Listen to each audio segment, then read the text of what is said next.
I wonder what Jack and Jared's roles are today. Yeah, that's what I'm done with anchoring.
Good morning and welcome to our all-day coverage of the Long Island Media Art Show presented by Five Towns College. I'm Jose Rojas.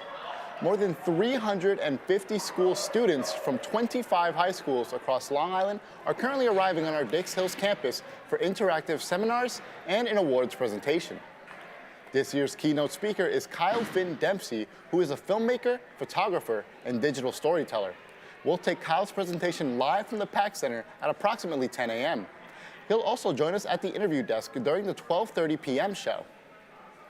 FTC MassCom has a full team coverage of all the day sessions and events. Let's check in with my co-host, Jeff Kramer, for today's schedule. All right, thank you very much, Jose, and great to see you. Good morning to everyone watching on campus and at home this morning. Throughout the day, students and newsmakers will join us here at our interview set to talk about their experiences. But first, let's look at our morning schedule. All right, so the day is split into 4 blocks, with the first one starting shortly at 8:40. Happening simultaneously at that time will be screening blocks reviewing student films, 2D digital art, photography, and animation, as well as lunch blocks because you are bound to get hungry after this jam-packed day. For the session, students selected to attend seminars taught by our esteemed professors, college students, and special invited guests. As you can see here, we have various seminars such as interactive arts, photography, film, video, coding, social media, storytelling, and much more. There is literally something here for every type of creative professional. Thanks, Jeff. Right now, we're going to check in with Fabian Savino, who's reporting live from the Sound Arena. Good morning, Fabian.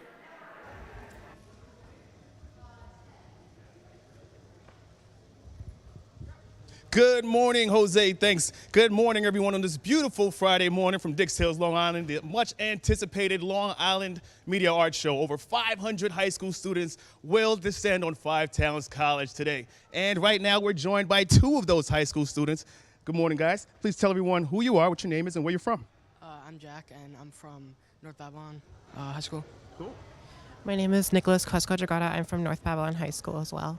Thank you guys so much for joining us. So tell me, what brings you guys here today to Five Towns? We're in film club, so our teacher gave us like a field trip here to see all different forms of art and film. Okay, cool. Same. A couple student films. Nice. Same. I'm excited to look at a lot of different films and arts, and our amazing teacher, Ms. Raymond, helped to bring us here today. Shout out to your amazing teacher and to your high school. Like I said, a beautiful day in store, over 500 high school students. We're so excited. Epic vibes right here at Five Towns College. Back to you, Jose. Thanks, Fabian. The Long Island Media Art Show is a wonderful opportunity for Five Towns to show off the college's creativity. And it takes a lot of student, faculty, and administrative support to make this day a great one for the high school students. Right now, Jeff is joined by Assistant Dean of Campus Life, Michael Cavalli. All right, well, welcome, Mr. Mike Cavalli. Always an honor to join you in any capacity here on campus, and especially here at Limas, the Long Island Media Art Show. Such a big day for our campus every single year. Huge day, Jeff. It is great to be back with you for the 3rd year running now. Third year running now. It's like our tradition to be here. We have a tradition at every event. We have to do an interview together. I love it. So tell me, what was the feeling like this morning, just as the students were coming in, checking into the day? Exciting is really the way to say it. You know, this has been a year-long project because I think the Long Island Media Art Show was April 14th last year, so April 15th, we started working on planning for this event. So it's the culmination of a year-long effort to celebrate and bring the students in. So the excitement is here, the energy is here, and I really am happy for what the day has in store for them. Absolutely, a lot of excitement all over campus. You'll soon be speaking at our welcome event starting at 9:30. Can you give us a little preview, like a sneak peek of your message you're gonna give to everyone present over in the PAC? Well, my message is very, very brief as always. I want to thank everyone, and as I exclaim at every event, my favorite activity at Five Towns is being able to celebrate the creativity, the artistry, and the talent of our students and our campus community. So those wishes I'll get to extend to the visiting high school students that are here with us today. And of course, giving everyone the general housekeeping so we have a safe experience so that students feel comfortable and welcome and familiar with the Five Towns community and the resources that are available for them here today. Absolutely. Yeah. And you know, going off of the whole significance of this conference, what is the significance of the conference to the FTC community, and why is this something we take initiative on as a school year after year? Well, the significant piece is that, we spend a great deal of time celebrating and working with crafting our students' capabilities in their respective fields. This is an opportunity for us to bring in high school students, those that are a step before you and a step before your peers that are here with us, as they're seeking to develop and find what is that next step going to be.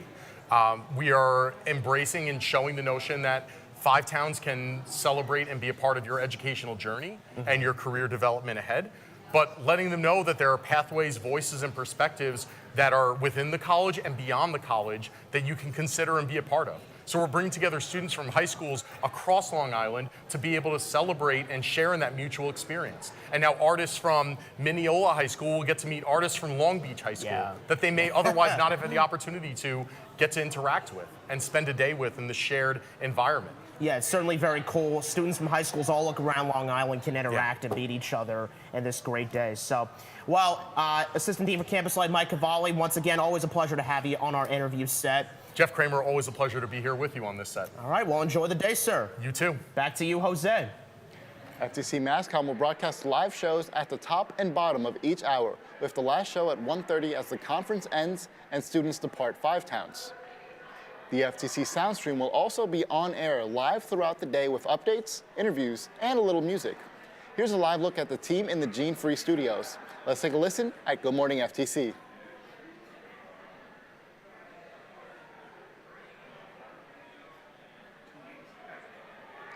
To keep up with today's updates, you can watch us on The Record Online, our MassCom YouTube page, or follow us on Instagram to see some behind-the-scenes action. We're glad you're with us this morning. Session 1 and Block 1 are about to begin, and we'll be back at 9 a.m. with live coverage of the Long Island Media Arts Show. See you then. The FTC Record has it all, from campus events, sports. Want to know the latest news from Five Towns and the world beyond? The FTC Record has it all, from campus events, sports, local news, live shows, and so much more. Constantly changing with fresh and new ideas from a diverse student body. Be sure to visit us at www.ftcrecord.com. Want to know the latest news from Five Towns and the world?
Lost Boys.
Lost Boys.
Lost Boys.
Lost Boys.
Lost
Welcome back to live coverage of the Long Island Media Art Show presented by Five Towns College. It's 9 a.m. and students are already in either session 1 or screening block 1. There's a lot to cover around Five Towns College, and Jeff Kramer is back with me at the interview desk. Thank you, Jose. Hello, everyone. Today's conference features more than 300 student filmmakers and visual artists from over 24 high school communities across Long Island who are here today to push their creativity and skills to new levels. Students can practice different types of visual storytelling, from fashion photography to shooting video with drones, which is right next to us in the Sound Arena. We're going to check back in with Fabian Savino, who is in the Sound Arena where the drone session is currently happening. How is it going over there, Fabian? Yeah, we're live. Hey everyone, inside of the Sound Arena at the Long Island Media Art Show, where drones have literally taken over. Right now I'm joined by some special guests. Please tell us what in the world is going on in here. Hey, so right now we're just teaching a little bit of a intro to drone class over here. We got my friend Josh over here, who's been a great drone flyer so far. But yeah, I mean, we're just having fun. We're trying to just learn the basics and go from there. Yeah. So how difficult is it to fly a drone? Can a novice like me fly it, or what do you think? I think, you know what, if you've picked up a video game controller or anything like that, you should be totally fine. It's really, you know, it's more about learning the safety part of it and learning the, you know, just the inner mechanisms of it. That's a little bit harder than usual, yeah. Good deal. Josh, are you a drone guy or what?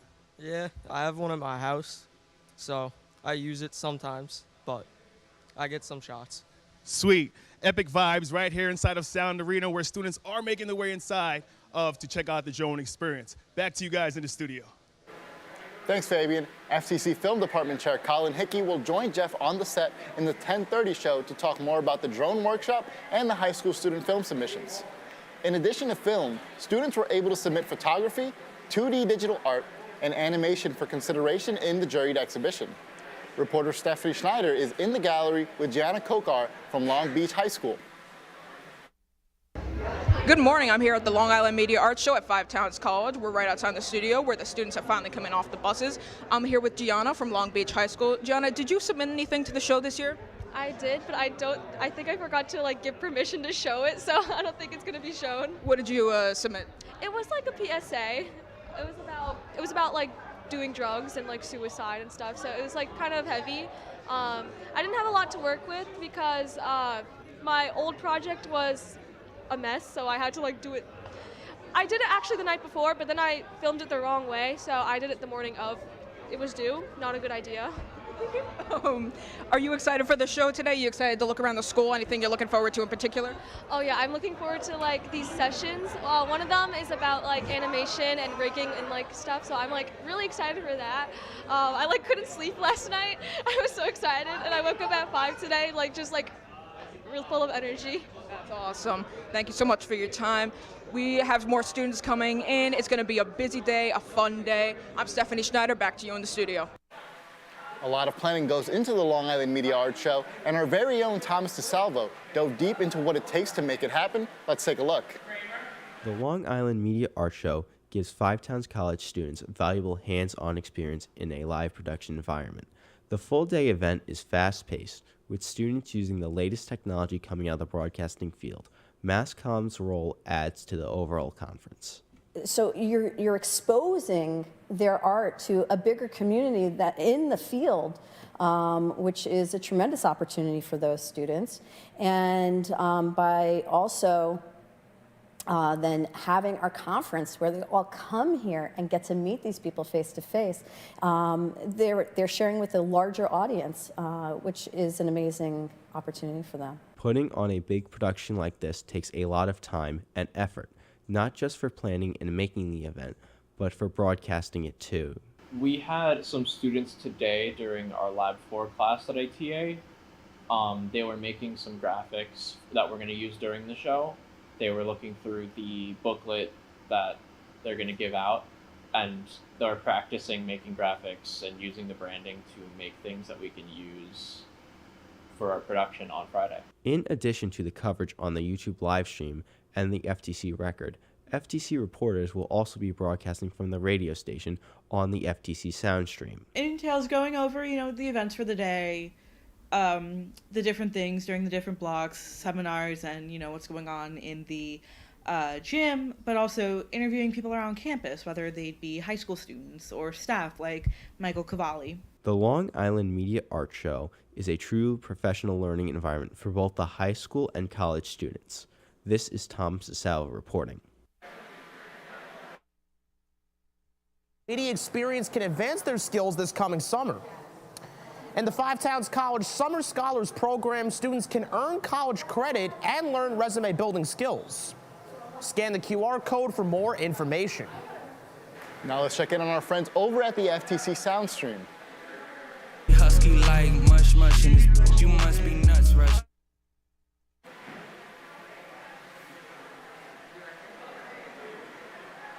We'll be back at 9:30 in the Performing Arts Center with President David Cohen's welcome address and Kyle Finn-Dempsey's keynote address. But before we head to break, let's take a look at some of the participating high schools who are here today at the Long Island Media Arts Show.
Lost Boys.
Lost Boys.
Lost Boys.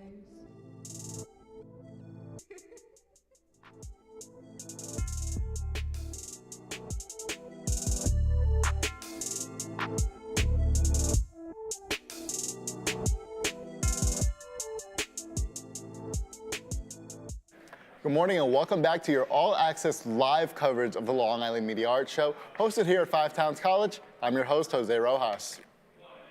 Right now, you're looking at the Five Towns College Performing Arts Center.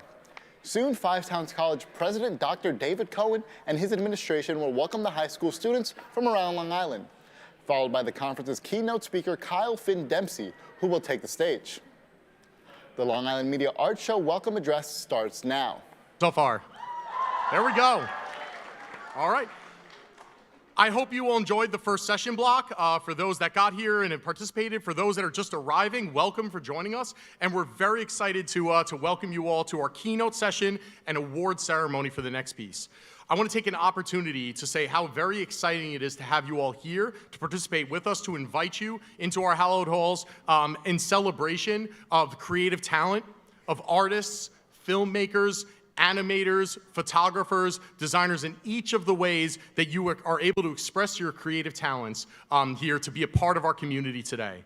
I'm equally thankful as well to the speakers from our own faculty and staff and the industry professionals and leaders that are here to offer their perspectives and voices in the name of creative talent, artistry, and the work that you are each doing.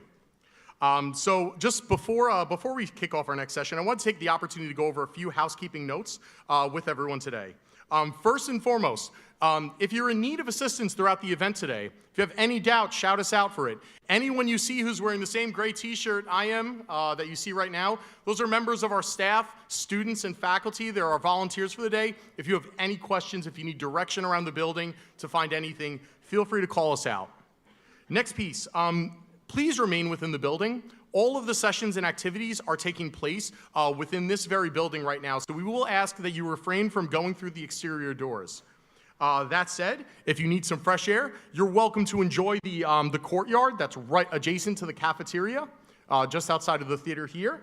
And for those that may need a quiet space to take a little bit of a break from the crowds, we do have a space set up in room 202.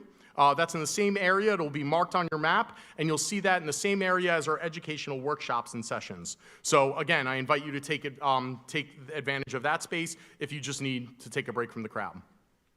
So without any further ado, I really hope you enjoy the day with us. Please let me know if I can be any of assistance, and I'm so pleased to have you all at the college. But I'll need you all to give a very, very large round of applause and a welcome to our Five Towns College President, Dr. David M. Cohen.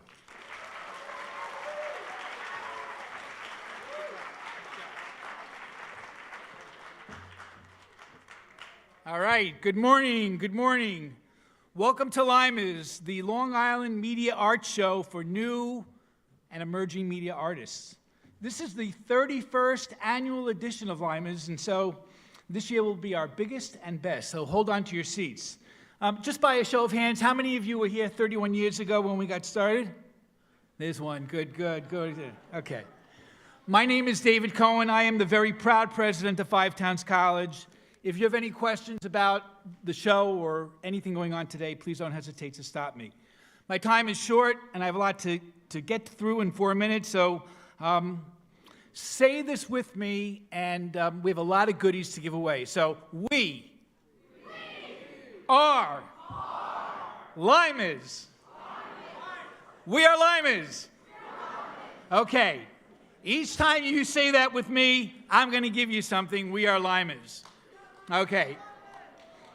In your program today, on page 1, is a QR code. If you open that code, it will give you a coupon for your free Lima's t-shirt. Okay? This is the shirt that creatives will be wearing across Long Island tomorrow in their schools. So scan the code, get your t-shirt, and and join the crowd. Okay. So, do you know how to become a filmmaker? Do you know how to become a digital photographer? Do you know how to become a media artist?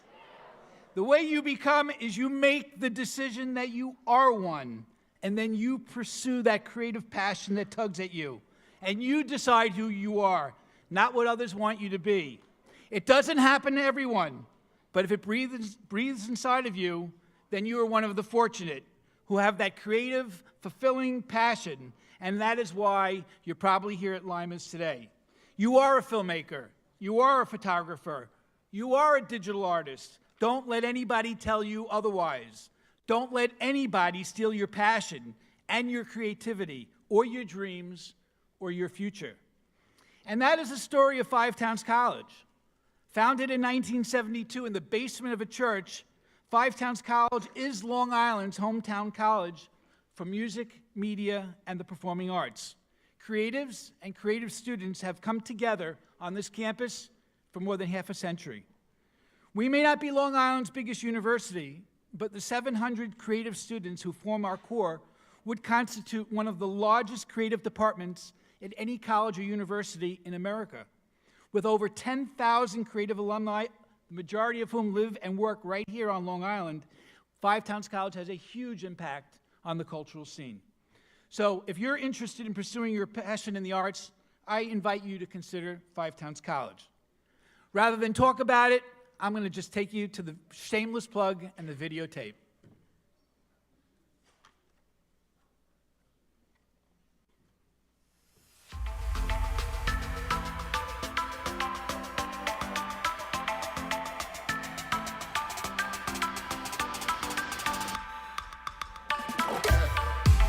At Five Towns College, you don't have to choose between a good education and an affordable price tag. We offer small class sizes and a collaborative atmosphere for creatives.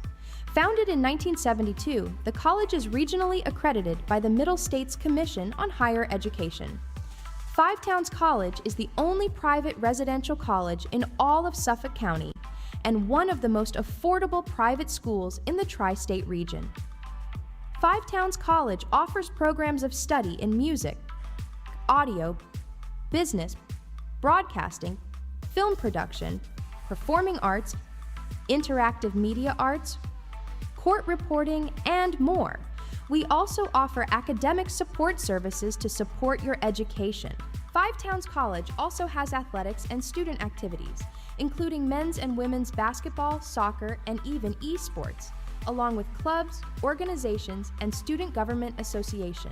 Our resident life consists of double rooms with private bath and all amenities with a meal plan for the Upbeat Cafe. Through career services, we offer workshops, resume and interview support, internships, and more. Five Towns College also offers financial assistance through our financial aid department right here on campus. They'll help you with any grants, loans, and even scholarships.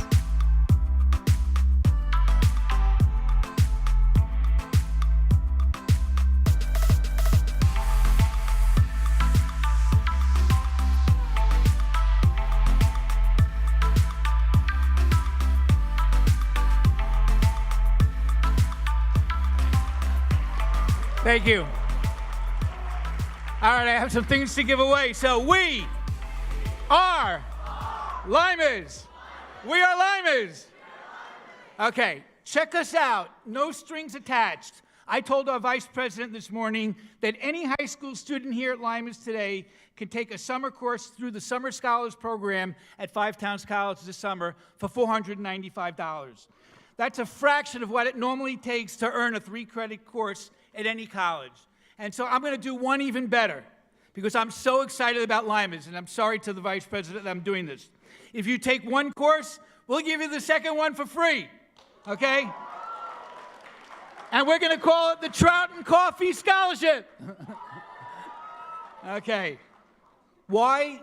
Because we know that if you take one course at Five Towns College, we're going to fall in love with you, and you're going to fall in love with us. And if you become a Five Towns College student, great. But if you don't, you can take those credits to any college that you ultimately decide to do. So if you got nothing to do this summer, or if you want to be with us this summer, check us out. Okay, let me get to the main event. I'm running late. You can learn more about our keynote speaker in your program or by visiting his website, troutoncoffee.com. But let me tell you about our friend Kyle Finn Dempsey.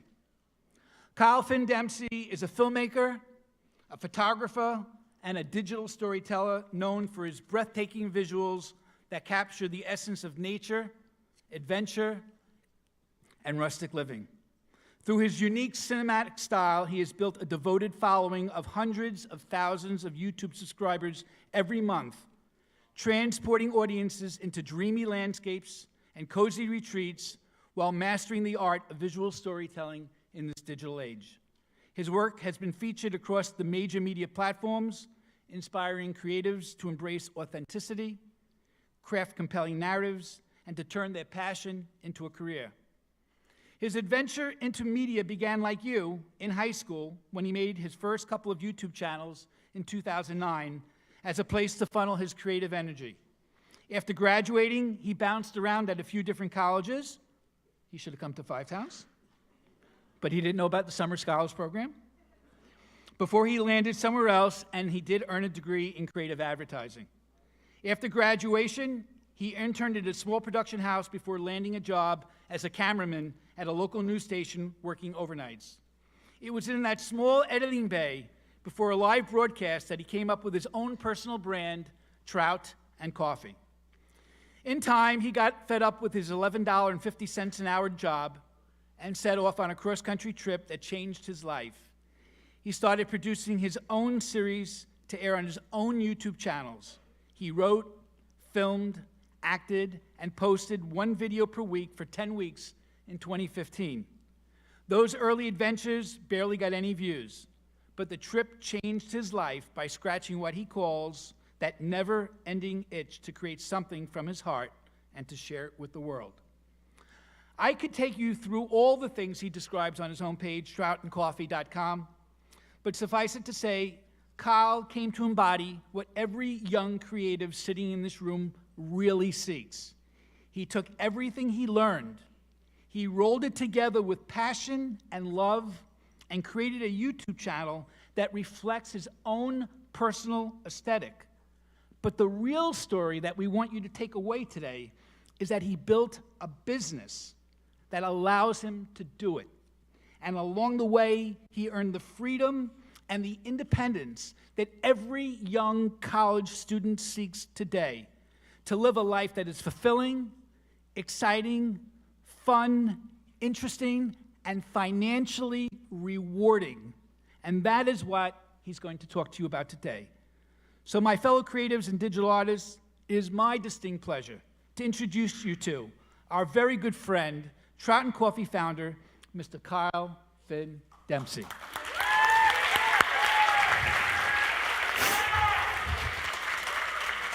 All right.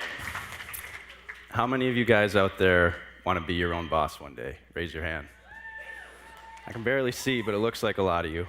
I used to be just like you, and it wasn't that long ago. It was, oh, where's my remote? It was 10 years ago that I stood on the rim of a canyon, and I watched my most expensive piece of gear fly off into the sunset. I had just graduated college. I got a degree in advertising. I really liked branding. I really liked the visuals of it all, and I wanted to make my own brand. I broke up with my girlfriend. I bought an old Land Rover, and I drove across the country. I was starting to collect content, and it was on this trip that I started getting pretty good at filming. This was back before drones had screens where you could see what you were filming. You had to be on the ground, watch from way far away, and hope that you got a really good shot. And these were some of the shots that I was getting on the trip.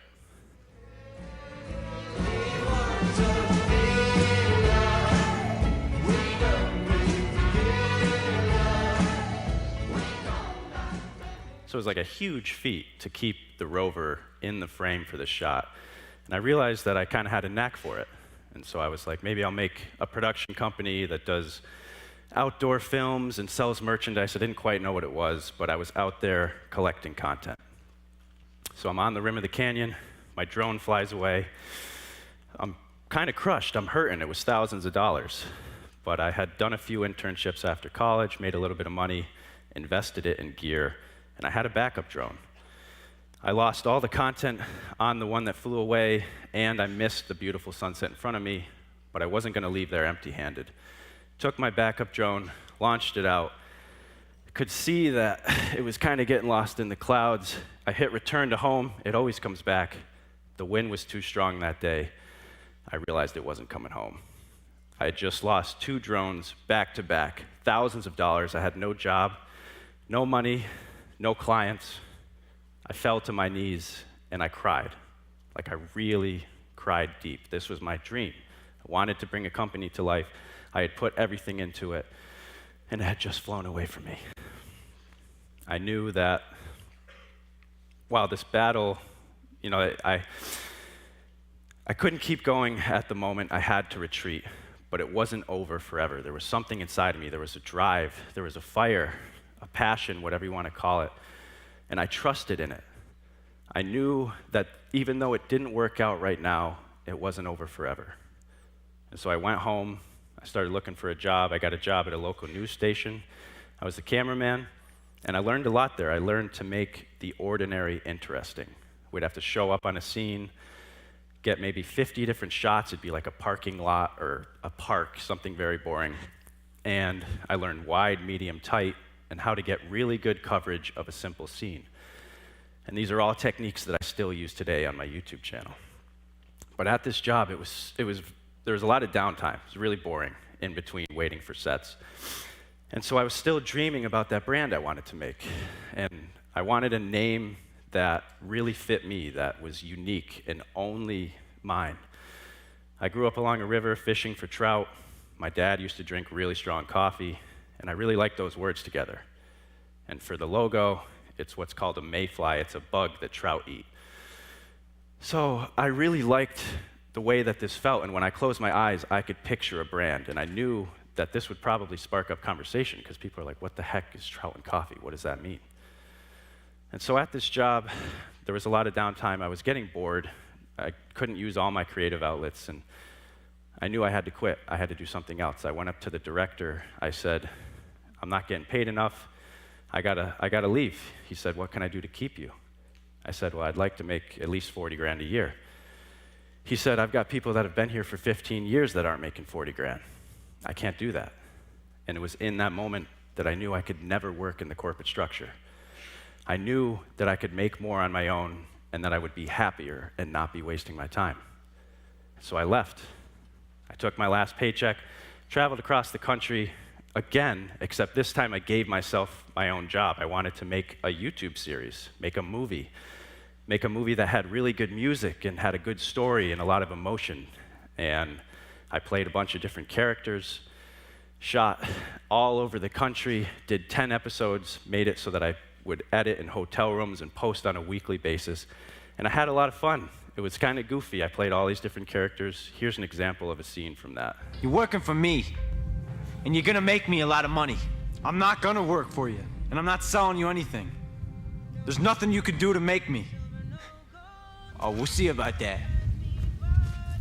You leave Finn alone. Oh, you brought your friends, huh? What are you gonna do, raccoon boy?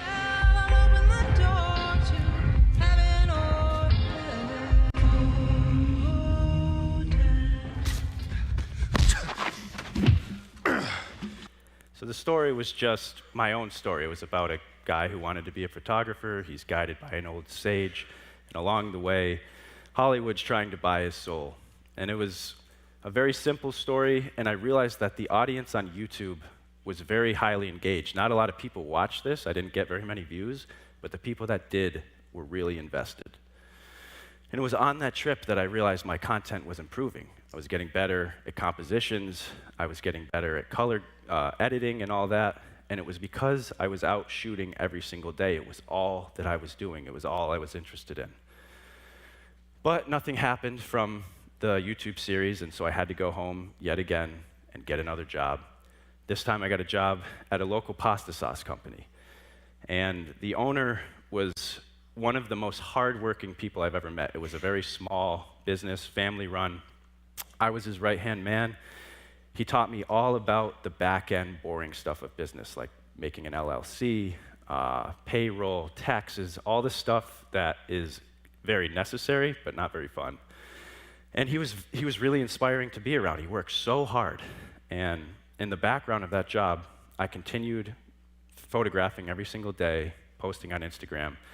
And one day I came across these empty cabins at an old summer camp, posted a picture, and I woke up and it had thousands of likes.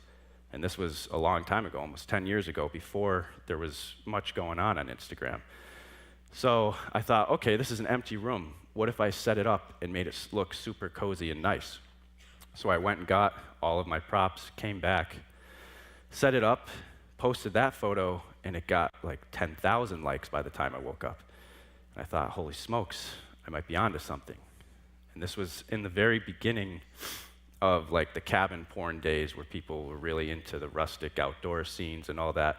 It was just starting, but nobody was posting the inside of cabins. And I thought, maybe this could be my niche. Around that same time, someone had seen that YouTube series that I made, really liked the videography and the cinematography, and the drone work and all that, and hired me to create website videos for a local company, a conservation company that had a bunch of trails. And so it was the biggest paycheck I had ever seen, and into that job, I worked upgrading my gear. I said, I want to give you the best quality video content possible. I need some new lenses and some new cameras. Will you pay for me to upgrade my gear? And they did. So I was slowly upgrading things. And now I had Instagram going on in the background, just starting. I had this one client, and I knew that I could quit the pasta sauce job. I needed to put all my time into creating content. And so that's what I did. And I started posting on Instagram every single day. And I was actively engaging with my audience. I was responding to all the comments. I was posting every day at 10 a.m. I was getting really into it. And I was curating my dream feed, the feed that I really wanted to see. Eclectic, cabins, vintage stuff, nature, outdoors, drone, golden hour, sunsets, all that kind of stuff. I was trying to make the best outdoor Instagram feed that I could find. And not long after quitting, I got my first client on Instagram. It was a backpack company. They paid me $300, gave me a free backpack, and they wanted 10 photos. I thought to myself, well, if I do a really good job for this, maybe they'll come back and buy more photos from me. And so I way over-delivered. I gave them like 50 to 100 photos. They loved them, and they would go on to be one of my biggest clients. Around the same time, I released my first digital product. It was Lightroom presets so that my Instagram followers could make their photos look like mine. So now I had 2 revenue streams slowly starting. Well, I had client work, I had the Instagram, and I had the digital products. So I kept posting every single day. And the likes were going up. My Instagram account, there were a lot of followers were coming in. Things were starting to bubble up. I was listening to my gut, following my creative dream. And it was all starting to work out. And I would focus on the entire post, not just the picture. I was really into the caption as well. I had learned how to write short, witty captions in advertising school, and I tried to bring that to Instagram as a way to differentiate myself, because most of the other people in my niche were just photographers. They didn't really write much at all. And the impressions were starting to bubble up. And it was around that time that my best friend and I made my first office. It was in the attic of my parents' garage. We made this super cool creative space as a place to retreat to. I realized that I needed a place to go to and organize my thoughts and have this whiteboard where I could write everything down, write my clients, all the different jobs I had, all the different things I wanted to do. And to this day, having your own space is one of the most valuable things you can do as your own boss, in my experience. And it was that fall that I hit 100,000 Instagram followers. I was still posting every single day. I had made Instagram my job. This was my absolute passion. I wanted to make a living doing this, and it was starting to happen. I've landed 2 full-time monthly clients. I was shooting for them every single week, posting. I was making more money than I had ever had at any of the other jobs I had. And the impressions were starting to go crazy. There were numbers that I never dreamed I would reach. And so at this point, I decided to take the money I was earning and invest it back into the business. This was in the beginning of Airbnb, and I realized you could book unique cabins all over the country, stay there, photograph them, and I could build this catalog of content. So that way, no matter where I was, I could always post and keep my job going. So I started staying, posting, and the likes kept going up. The account kept growing. The catalog of content was growing as well. And that's when my dream job came. Land Rover, they reached out to me. And it was the biggest contract I had ever seen. I couldn't believe it. It was a huge pinch me moment. And once again, I took the money from that job, invested it back into my business, booked another long road trip, and kept staying at unique cabins. And this, by doing this, by keep investing into the business like this, I had so much content. I had the best cabin content, and my account was just growing like crazy, and other big accounts were sharing these photos all over the place. It was like a chain reaction. And now it's been about 3 years since the moment my drones flew away from me on the canyon. And I took another cross-country road trip, except this time I had clients. I was shooting for brands. I was living my dream. I really couldn't believe it had come to life so soon. And on that trip, I started filming a lot more video. I was starting my YouTube channel in the background. I was getting hardly any views still, but this was really my passion. I liked video because I can incorporate multiple different elements as opposed to just a photo. I could do voiceover work, writing, music selection, and just tell a cohesive story from start to end. But YouTube seemed like a distant dream. I just didn't know how you could actually make money. It was way harder to get views on YouTube than it was to get views on Instagram. And then I upgraded my props again. I got this old red truck because I knew it would be super recognizable. I wanted you to be able to recognize a Kyle Findempsey photo from like 10 feet away based on the colors, the composition, and things like this, these props. They were part of the branding pieces. And actually, this photo, years later, Samsung would try to buy and put on a billboard in Times Square, and I turned them down because they weren't paying enough, which is something else that you'll deal with all the way through in this line of work. Brands will constantly try to devalue you, try and get things for free, try and get things cheaper. And this is like the new age of advertising. Before, they had to pay millions of dollars to reach hundreds of thousands of people. And now they're just paying a couple $1,000s, and they'll still try and get it cheaper. So I always stood up for myself. I always stood firm on my rates. And I didn't just do it for me, I did it for all the other creators out there, for the industry as a whole. And now, by this point, the impressions on single posts were getting higher than my entire account just a year prior. And crazy opportunities were coming in. They wanted to turn my photos into puzzles to sell at Target, and tons more of things like that were happening. It was a whirlwind. It was actually a really fun period of time. And then in the fall of 2017, I hit 300,000 subscribers, and the impressions were off the charts. I was really maximizing fall because I realized that New England fall was a unique thing that not many people had.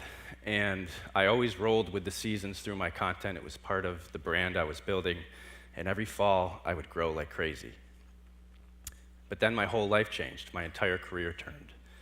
Somebody saw my Instagram account, and they hired me to make real estate videos for them. This was totally different work than I had ever done. It was more corporate. I had to set up interviews and do lighting, manage people, stuff that made me really uncomfortable, but it was really good pay. So I couldn't say no, and I actually hired my friends. We were being flown all around the country doing these real estate videos, And in the background, I was still juggling my Instagram account. I was trying to do both of these things at once, keep my dream alive, keep growing this, and keep the money coming in. The likes were still going crazy, impressions were up, and I was doing a ton of ads. And I would always push to brands to do a video ad, because this was before Instagram had a lot of video options. This was before stories. This was before social media was so fast, before TikTok, before all of that. And all of my competition, other people in my niche, they were posting photo ads, and they were just, they were boring. They weren't very engaging. So I would always do video ads. I would always push to the brand to do video ads. And this is an example of a quick little one I did for Cape Cod potato chips.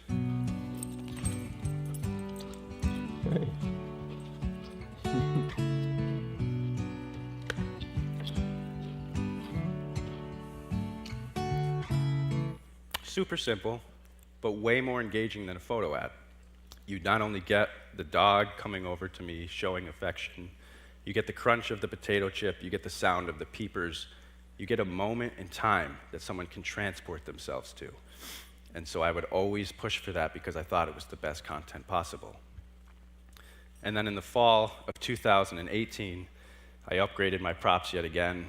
I wanted the ultimate fall prop. I bought a truck that would become known as Old Blue, be one of my biggest branding pieces to this day, something that stands out against the fall foliage, something ultra recognizable, so that when you see an Old Blue truck from far away, you think trout and coffee. So I had all these brands on the table. It was kind of out of control. I had the real estate stuff. I had my friends working for me. We were working out of my little apartment. And then one day my friend said, I can't do this anymore. We should get an office. And I said, you know what? There's an opportunity to bring my brand, Trout and Coffee, to life. So that's what we did. We got a little studio office, 2 floors, spent 6 months renovating it, and I actually learned during that time that I really like building and construction almost just as much as I like camera work, which would come in handy later on when I started my YouTube channel full time. And so this was another whirlwind time. I was buying gold medal business cards. I made my business into an S Corp, got my taxes in order, put my friends on payroll, legitimized everything. It was a super cool office. It was like the most fun place to go into work. Had a glass wall, huge live edge coffee tables, and it was a really cool place. Had a lot of fun there, did a lot of good work. But by the time we finished it, we were working such long hours building it that everyone was kind of burned out. My friends we all agreed to part ways. And we never really did a company in the end. And so there I was on the edge of a new canyon. I had a bunch of debt from building this office. I had a bunch of clients lined up, and I had no one to help me. And I knew that I had to figure something out. I was listening to my gut. I would never give up. I could never give up. There was no failing. So I pushed through. I did some of the jobs on my own, found another person to work for me, and I just kept going. And around this time, I started hanging out with a lot of my old childhood friends. We were going on really fun adventures, and I was documenting them, posting them on YouTube, starting to get a little bit more views. I was getting bored of the client work that I had been doing.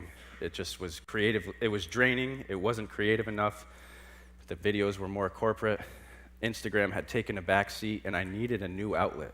I really wanted to do YouTube full time, but I wasn't sure how to make it work. And during that whirlwind where I was doing all the real estate jobs, I had bought my own cabin, so I didn't have to stay at other people's Airbnbs anymore. And my friends and I started renovating it, and I started documenting the process. And so I was posting more on YouTube, starting to get a little bit of traction, but not really enough to make a living, and I knew what I had to do in order to make it work. I had to go all in. So in the spring of 2020, I did one last client job, and then I started going all in on YouTube. I was posting once a week, making these long movies, really focusing on making them emotional, on using good music, on producing the best visuals, the best drone work. I was upgrading my cameras.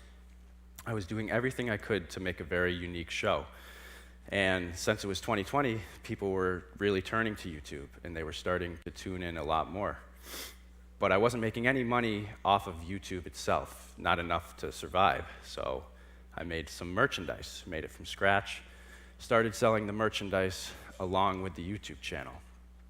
And I made a Patreon, a place where people could sign up for a monthly subscription for bonus content and see behind-the-scenes content from the stories. My mom started making handmade trout and coffee goods, which was a great outlet for her because she loved to sew. And a local coffee company approached me and asked if I wanted to make some coffee blends. I couldn't think of a better first product to sell on my YouTube channel. So now I had multiple revenue streams. None of them were doing great, but all I had to do was build them. If I just kept going, they would slowly build, and I would be on the track to doing this full time. And so that's what I did. I continued shooting every single day. I continued using the same techniques I used in Instagram back in the day. I would use Old Blue, all my signature props that were in all of my photos. I would really focus on my thumbnails, and the videos were doing better and better. And here's an example of an intro that I would do. I tried to do these hooks in the beginning of my video to get people to want to watch the whole thing. And in the mountains of Vermont, a small stream ambles through the bedrock, undisturbed by mankind. Oh dear, those damn good kids are at it again. Come all you young rounders, story I'll tell. Promise of heaven, in the warning of hell. But take heed where you ramble, or too soon you will go. Way up on the hill. Where's John's truck? Just where new flowers grow. Really met in the springtime. So part of what the videos were doing was providing an escape for people. And so I really leaned into that. I tried to tell the stories of life in the countryside, the life that I knew growing up, what was true to me. And just by following my gut, by staying true to what I loved, the content was resonating with people. And it was resonating with brands too, and I started getting more sponsorship opportunities on YouTube. And I really focused on branding my videos so that you knew it was a Trout and Coffee original story. From the stamp that I would put in the beginning, which said a Trout and Coffee original story, to the slogan I would weave throughout the videos, all in good time. That was kind of a theme to all of the different stories. And then at the end, I would always say, talk soon, because it was a never-ending story. It was my life journal, essentially. And to this day, my YouTube account is growing pretty good. It's still nothing like I had on Instagram. It's way harder, it's way more work, but it's a lot more fulfilling. I could probably have a bigger account if I just tried to be more of a YouTuber and really play the game and chase the algorithm. But I'm more concerned with making content that withstands the test of time and content that I'm proud to look back on in 50 years from now. And so that's the route I'm going, and it's a bit of a slower route, but in the end, I hope it's a more fulfilling route. I still do the same technique and treat my YouTube feed like my Instagram feed with bright, colorful thumbnails so that you know it's a Trout and Coffee original story just by the thumbnail. And that's pretty much where I am today. I'm still chipping away, trying to find the balance between taking on too many sponsors and enjoying my free time. But overall, I am my own boss. I get to do what I love every single day. I make my own schedule. I don't have to listen to anybody else. And I have a lot of fun doing it. I think that success is different for everybody.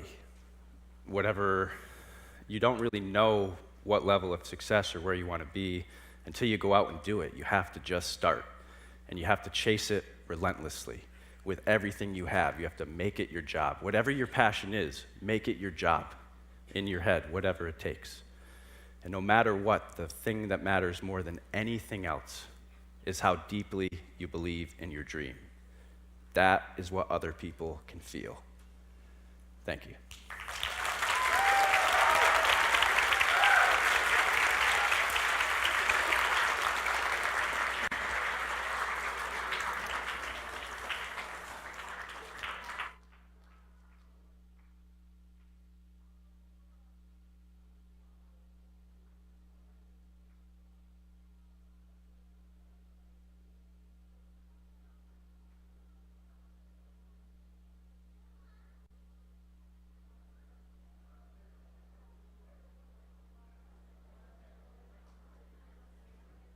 Great job. Outstanding. You nailed it. You nailed it. Feel good? Good. My throat was tickling me, but that's all right. Let's give it up for Carl Finn Dempsey. Thank you. Let's turn up the house lights, please. Can we get the house lights up, Mike? We have a few moments for a couple of Q&A if anybody wants to ask a couple of questions. Carl's only a few years removed from your high school years. So if you want to talk to him about, maybe your path or maybe get some suggestions, maybe he can help you. Any questions in the audience? Don't be shy. I got one over there. There's one in the back, yes. Stand up.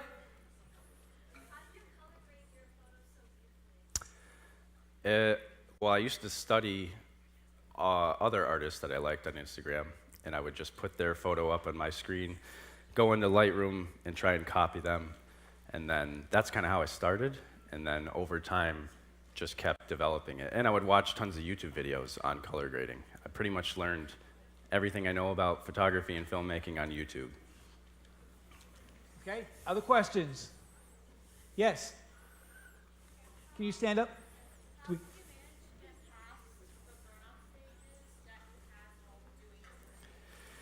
That's a very good question.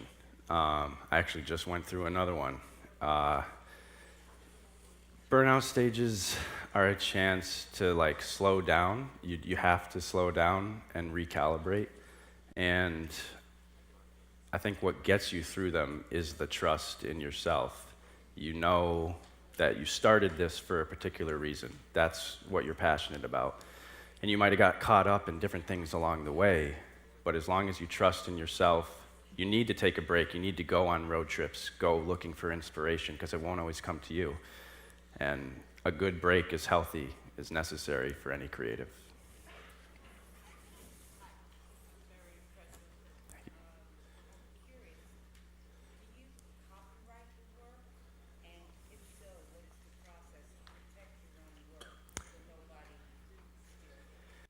I have never done that, actually. And yeah, I mean, I've seen my photos all over the place on sites I don't even use. Like, I don't really go on Facebook. They're all over Facebook. And I guess that's just part of it. When you share to the internet, there's no real way to totally protect it. But yeah, that's a good question. Yeah.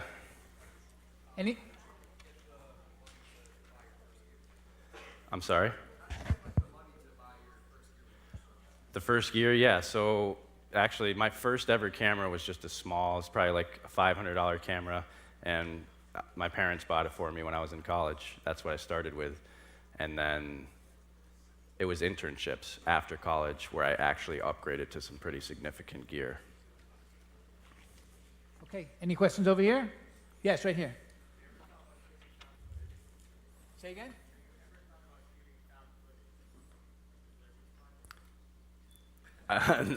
No, I don't even know what that is, found footage. I'm not familiar with it. Okay. There's one in the back? Yes. Stand up. Wait, speak louder. For marketing? In what way? Like on social media? To get more attention?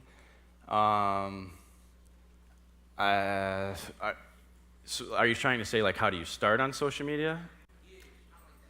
So, I mean, it really comes down to basically posting every day. You got to figure out what it is you want to post about, and you got to just do it every day. The more niche you can be, usually the better. In terms of marketing, I guess that would come back to like branding, having things that are recognizable, like my old blue truck. Find your own version of that, something that people, like, create a brand and start giving it colors and textures and different things that are recognizable, and just stay true to that. Post about that every day. Way in the back, last row. Right now, I got a power bank company called Juried. They're probably number one. Yeah, I got a monthly contract with them. Last one more question. Right here in front. How hard is it to follow a schedule? That's a great question. That's the most. Following a schedule is extremely important to being your own boss. You have to be very diligent, very disciplined, and it can be very hard. There's a lot of days where you want to do whatever you want, but you have to stay disciplined, and that's part of the challenge. But how hard is it? Yeah, it's very hard. But if you want it bad enough, you'll do it. You got to make sacrifices, that's for sure. So, just before we finish up in this session and move on, what Carl didn't tell you is Carl has a secret weapon. Do you guys want to know what his secret weapon is? Carl has a secret weapon, and it is another person that is in this audience. How many strong, powerful, independent women are in this room? Do we have any strong, powerful, independent women in this room? Say it for me. We are Limers. One more time. We are Limers. All right, so I told you I was going to give you something. Carl's secret weapon is his partner in crime.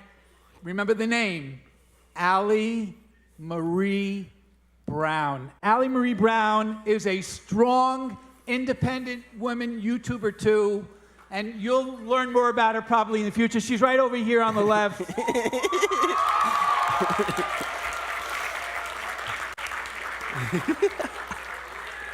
When you go home today, it may not be your aesthetic, but check out Trout and Coffee, you'll get addicted.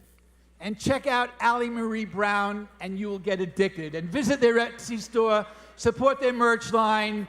Visit them today. They have Carl has a session today if you have specific questions. Thank you for attending the keynote address. I'll turn the floor back over to Mike Cavalli. Let's give it up again for Carl. Thank you, guys. Thank you so much for being here. Thank you.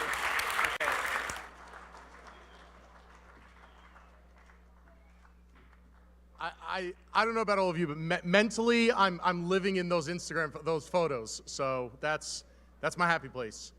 All right, everybody, we're going to turn it over now to our awards ceremony. So we are very excited to celebrate the artists that participated in the competition that we have. So we're going to turn it over to a video. What I'm going to ask you to do for all of the winners that are announced to remain seated. At the end of the video, we're going to call all the winners up on stage. And then after we get to applaud you, celebrate you, take all those photos, you're going to make your way backstage, where we're going to have your awards ready to give to you to take out here before we head out to our next session. So let's go to the video, and let's see who our award winners are.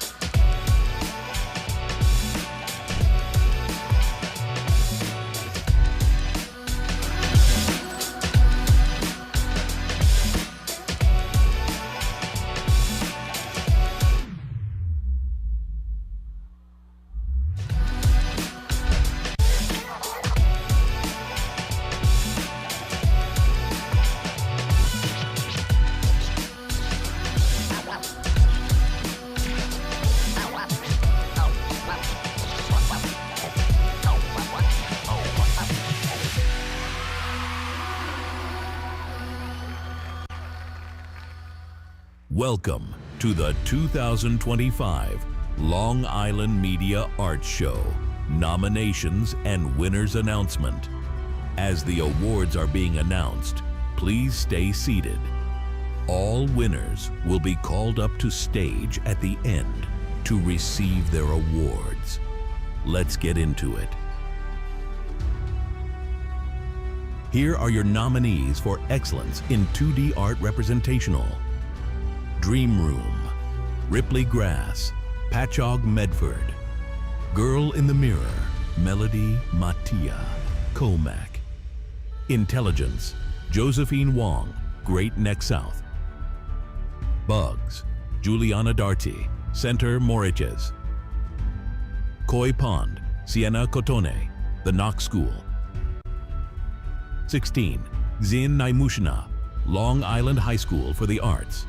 And the award for excellence in 2D art representational goes to Girl in the Mirror, Melody Matia, Comac. Here are your nominees for excellence in 2D art abstract. 2 Magic Mountains, Remy Zaben, Syosset. Untitled, Stella Camarota, Riverhead. Underwater Mine Landscape, Finn Burns, Northport. Reflected Lines, Sarlin Socorro, Long Beach. Bleeding Fluorescence, Kathleen Yun, Northport. And the award for excellence in 2D art abstract goes to Bleeding Fluorescence, Kathleen Yun, Northport. Here are your nominees for excellence in photography. Key to the City, Mila Uter, Oyster Bay. Sedona, Max Lamberg, Comac. Perched Pear, Jake Maloney, Long Beach. Silent Rides, Snowy Nights, Denzel Dorlius. Half Hollow West, Lost Moana, Aubrey Mercado, Soanhaka. And the award for excellence in photography goes to Key to the City, Mila Uter, Oyster Bay. Here are your nominees for excellence in animation. A Woman's Best Friend, Kai Guy, Long Island High School for the Arts. Exposure, David Glorioso, Half Hollow West, The Super Dimension Crossover. Ethan Zeraton, Long Beach, Mortal Kombat Stick Figures. James Capiz, Garden City, Hukum Collective, Rooter Joshi, Great Neck South. Theft and Bakery, Benjamin Krieger, Patchogue Medford. And the award for excellence in animation goes to Theft and Bakery, Benjamin Krieger, Patchogue Medford. Here are your nominees for excellence in film alternative. Cake, Jake Baxendale, Southold. Père Somnambule Absurde, Alex Benkoff, Bixhorn. Hey, Jesse, Francesca Santa Croce, Southold. Bowards, Beacon Rebound, Miriam Abbas, North Babylon. Doritos, Connie Benson, Southold. And the award for excellence in film alternative goes to Père Somnambule Absurde, Alex Benkoff, Bixhorn. Here are your nominees for excellence in film nonfiction. Hallway Etiquette PSA, Ethan Engelson and Jake Haft, Long Beach. Helmet Safety PSA, Kathy McGuire, Long Beach. Cheating PSA, Kathy McGuire, Long Beach. Exercise, Lock In for Life, William McIntosh, St. John. And the award for excellence in film nonfiction goes to Hallway Etiquette PSA, Ethan Engelson and Jake Haft, Long Beach. Here are your nominees for excellence in film narrative. La Maman, Ups and Downs, Martin Dornigan, Patchogue Medford. Both Ways, Casey Breimer and Lila Sanchez, Long Beach. The Rhythm Within, Jagger Cardinale, Great Neck South. Predictions, Jakob Wasserberger, Patchogue Medford. Vices, Stephen Lundberg, Sachem North. 99 Luftballons, Jake Haft, Long Beach.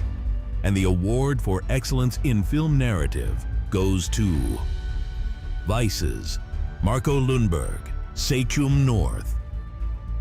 Now, for the 2025 Long Island Media Art Show Best in Show winners.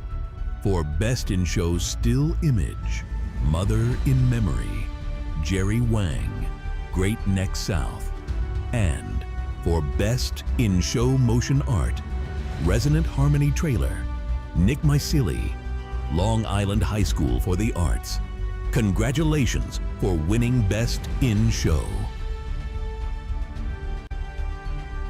Finally, for their support, submissions, and attendance, Five Towns College and the Long Island Media Arts team would like to present the Long Island Media Arts Engagement Award to Long Beach High School for their outstanding efforts. Congratulations.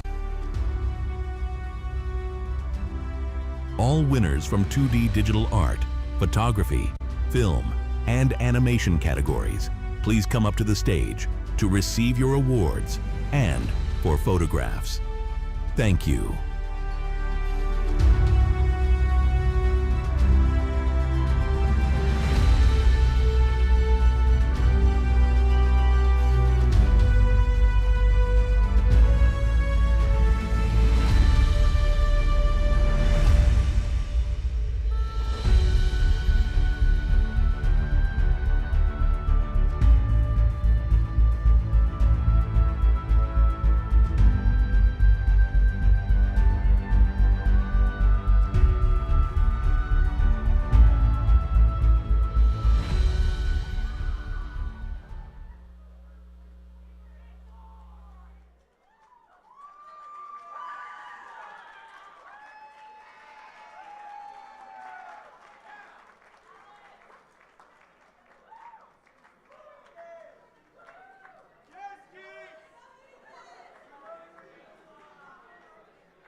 Let's give one more round of applause for all of our participating artists.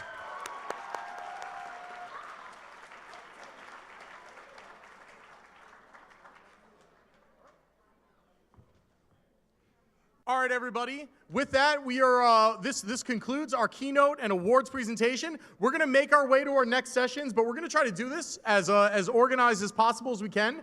So I'm going to try to release you depending on which place that you're going to next. So the first group I'm going to ask is all those that are headed to breakout sessions. Those that are going to workshops, please leave the room first. You can exit through the doors to my left, your right. And for those that are interested in talking to Kyle Finn Dempsey more, note he has a workshop session in room 203. I hope you'll stop by to see him, get to ask your questions that you didn't have an opportunity to do so already.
Good morning and welcome back to our all-access live coverage of the Long Island Media Arts Show.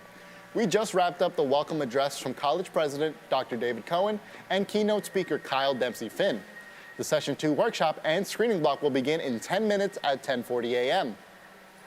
Five Towns received 210 submissions. Each submission is reviewed by 3 judges. Jeff Kramer is at the interview set with FTC Film Chair Colin Hickey to talk about the student film judging process. All right, thank you very much, Jose. I'm here with FTC Film Department Chair Colin Hickey. Wonderful to be here with you for the second year in a row at the Long Island Media Arts Show right here at our interview set. Maybe we'll start a tradition here. I don't know. I think it's a good one. So how are you? How are you feeling today so far with everything going on here? Well, it's a beautiful day this time, Yes, Jeff it is. Kramer. The sun is out, the techno crane is flowing, and we got drones right over here going, which is the session that I'm running. Yes. Yeah, the drones are very cool indeed. It almost flew into me before at my request. I was flying that drone, that is correct. Yeah, so right now, like you said, you're in between drone sessions. What do you hope that students get out of your specific presentation? Specifically, that drones are not just limited to media. They are everywhere now in media. You can look at a lot of feature films that are using it. I'm sure news broadcasts are using it. Sure. You can use it for sporting events, anything like that. You can have them flying through these hallways. It's a fantastic tool. It comes in various sizes. You could have one that fits in the size of your palm. You could have one the size of this table. Yeah. You could have one that looks like a Honda Civic that's flying through the air. So it's very, very versatile what you can do with it. I was going to say, yeah, versatile is an excellent word for them. So moving a little more broadly, as the chair of the film division, what do you think made some of the best student submissions? To the Limas? Yes. The creativity that they had in there, that was a lot of fun, and that's what is the best part about this job, is giving y'all an example of what to do and then just letting y'all go and create whatever that you want to create. I tell my students, like, you have a green light for creativity with me. So I've seen movies before in the past. I don't want to see somebody else's vision retold by you. I want to see what you're going to put out there, because that's what the world wants. We don't need another Marvel, though. Right. Yay, Doomsday, but... Everyone's unique. Everyone's unique. Yeah, give us your perspective, because the world hasn't seen or heard it yet, and the world probably needs to see and hear it. Absolutely, yeah. And how, I guess even more broadly, how is a conference like Limas just important for students and Five Towns College as a whole? It's very good, because it can show the up-and-coming class that we're here, that Long Island is not just all the schools in New York City, which have their own bells and whistles, but so do we, dang it. And it comes down to things like this that they get to actually do here for their school, for themselves, or volunteer, whatever it may be, that they can see this camera work all in motion, all the technology that we have. It's all over, yeah. It is, and it's a lot of people are scared to go and create and do something because they don't. I've been in that position too, but it's just like, this will hopefully educate them and show them that, yes, you can go and do this, and it's not something to be frightened of, something to embrace and go all the way in on, because it's just too much damn fun when you start doing this. Oh, it is. It's a waterfall yes. of creativity that you get to create. Ooh, I like that. A waterfall of creativity, right from Professor Hickey over here. Well, thank you very much, Chairperson Hickey, as I always call you. And enjoy the rest of the day, sir. Thank you very much, Kramer. Be Always well. an honor. Back to you, Jose. Thanks, Jeff. Sharing student work is part of the history of the Long Island Media Arts Show. Every year, we have, for the last 3 years, we've had the Long Island Media Arts Show as a conference. Well before that, for about 30 years, we've had the Long Island Media Arts Show here as like a chance for high schoolers to display their artwork and share their art with the community around here. So this year is no different than our previous years. We want our Long Island high school artists to be able to share their work and also learn industry, things that are going on in the industry.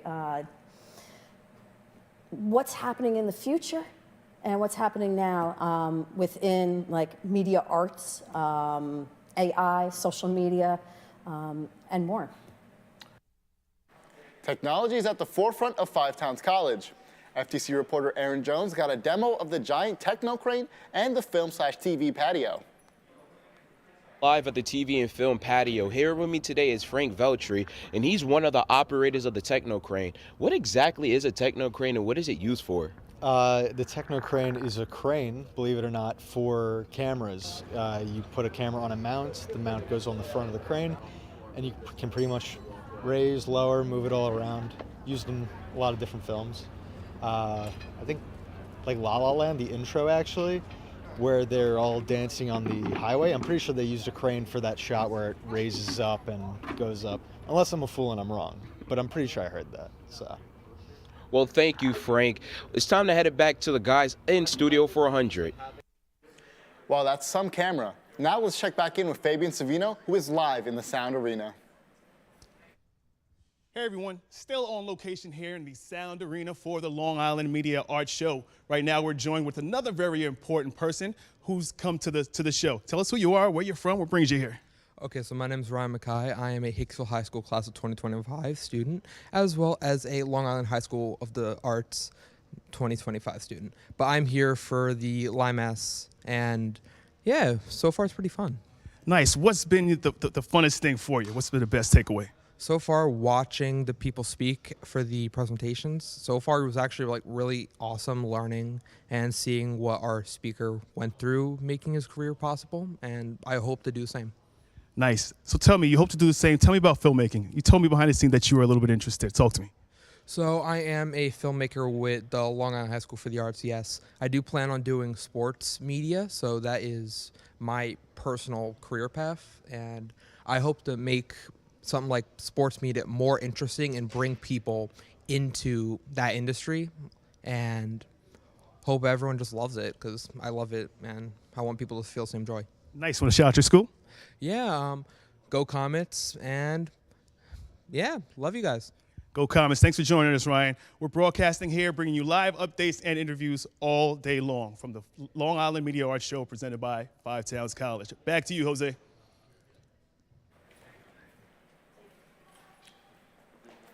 Awards were announced this morning. Oh.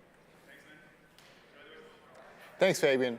Though the Long Island Media Art Show is always a big day on campus, next week is also another big week. Next week, the Five Towns College Theater Department will put on the popular musical Hairspray. Get your tickets before they sell out. The college will host an open house on Saturday, April 5th from 10 a.m. to 1 p.m.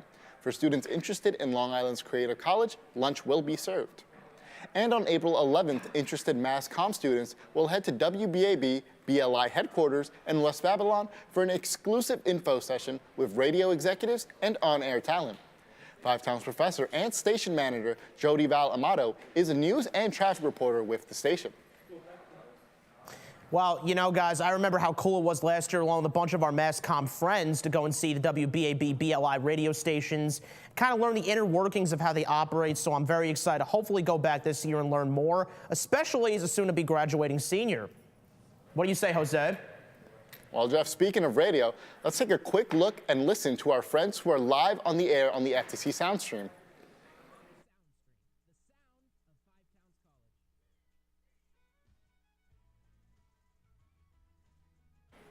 Looks like the sound of Five Towns College is making a lot of noise. Thanks for joining us, everyone. We'll be back at 11 a.m.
Lost Boys.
Lost Boys.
Good morning and welcome back to our all-access live coverage of the Long Island Media Arts Show. More than 350 students from 25 high schools across Long Island are on campus for a day of interactive seminars and a juried exhibition for their work in film, photography, 2D digital art, and animation. Jeff Kramer is at the interview set with today's recap.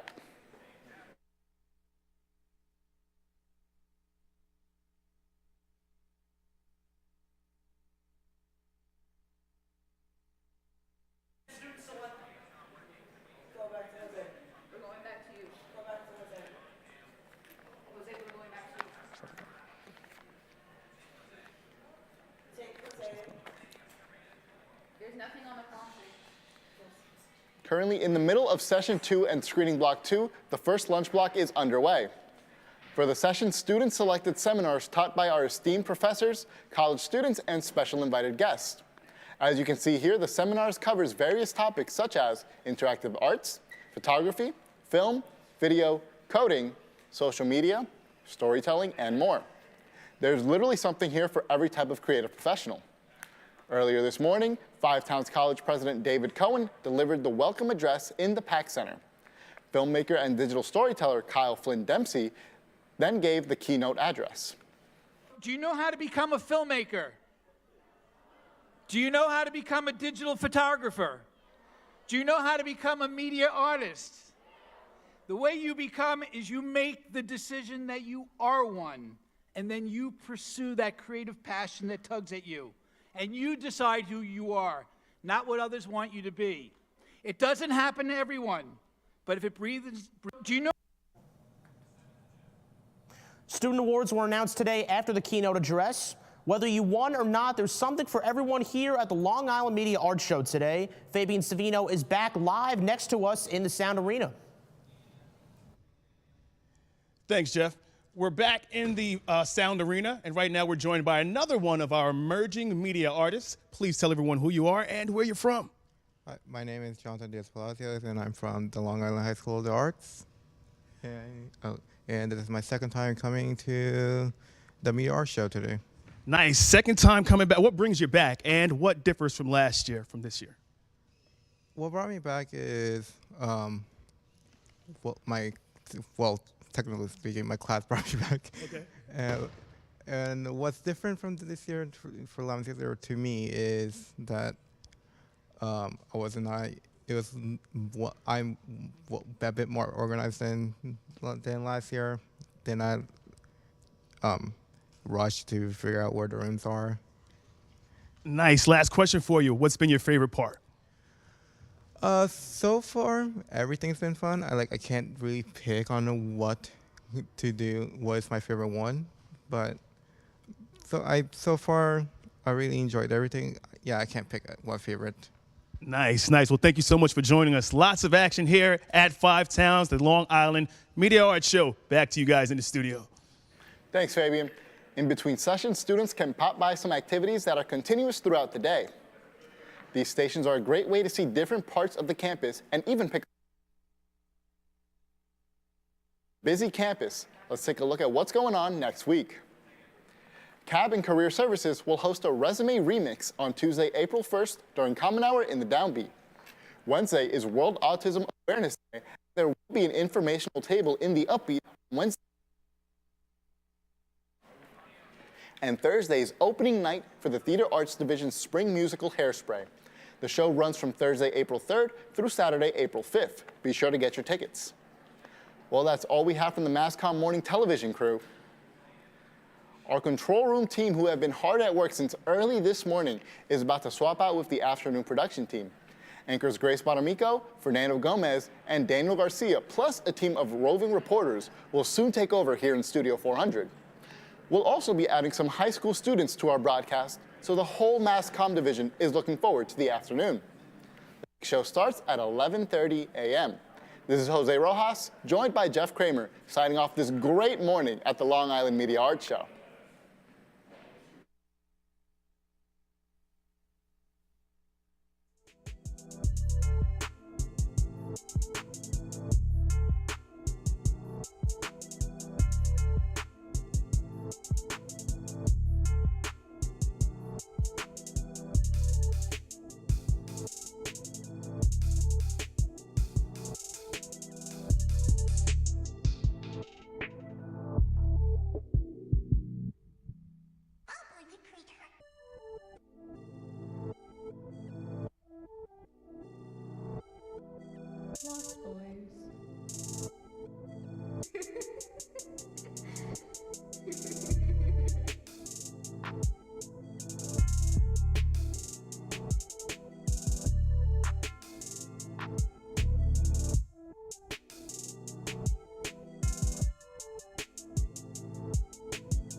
Lost Boys.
Lost Boys.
Lost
Lost Boys.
Lost Boys.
Lost Boys.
Lost Boys.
Me talk?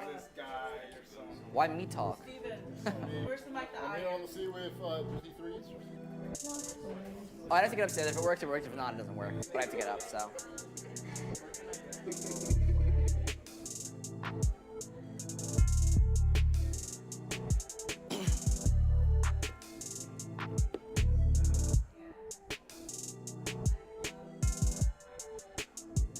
David, can you say something in the headset really quickly, just for me? Yeah, I hear you. Okay, cool. Thank you. It's something with the signal or something. I don't know what it is. But it's staticky galore. And I didn't hear it until you said something.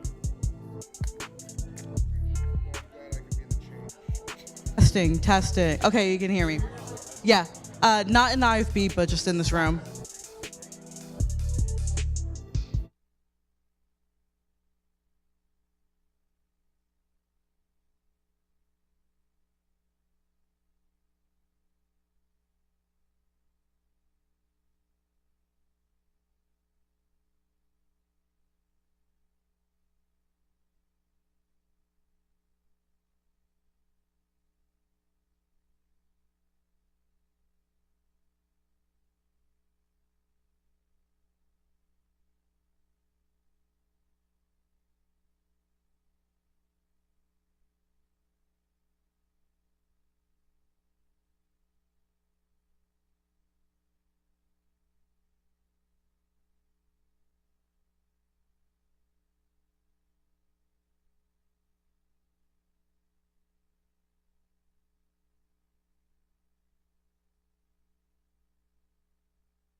Lost Boys.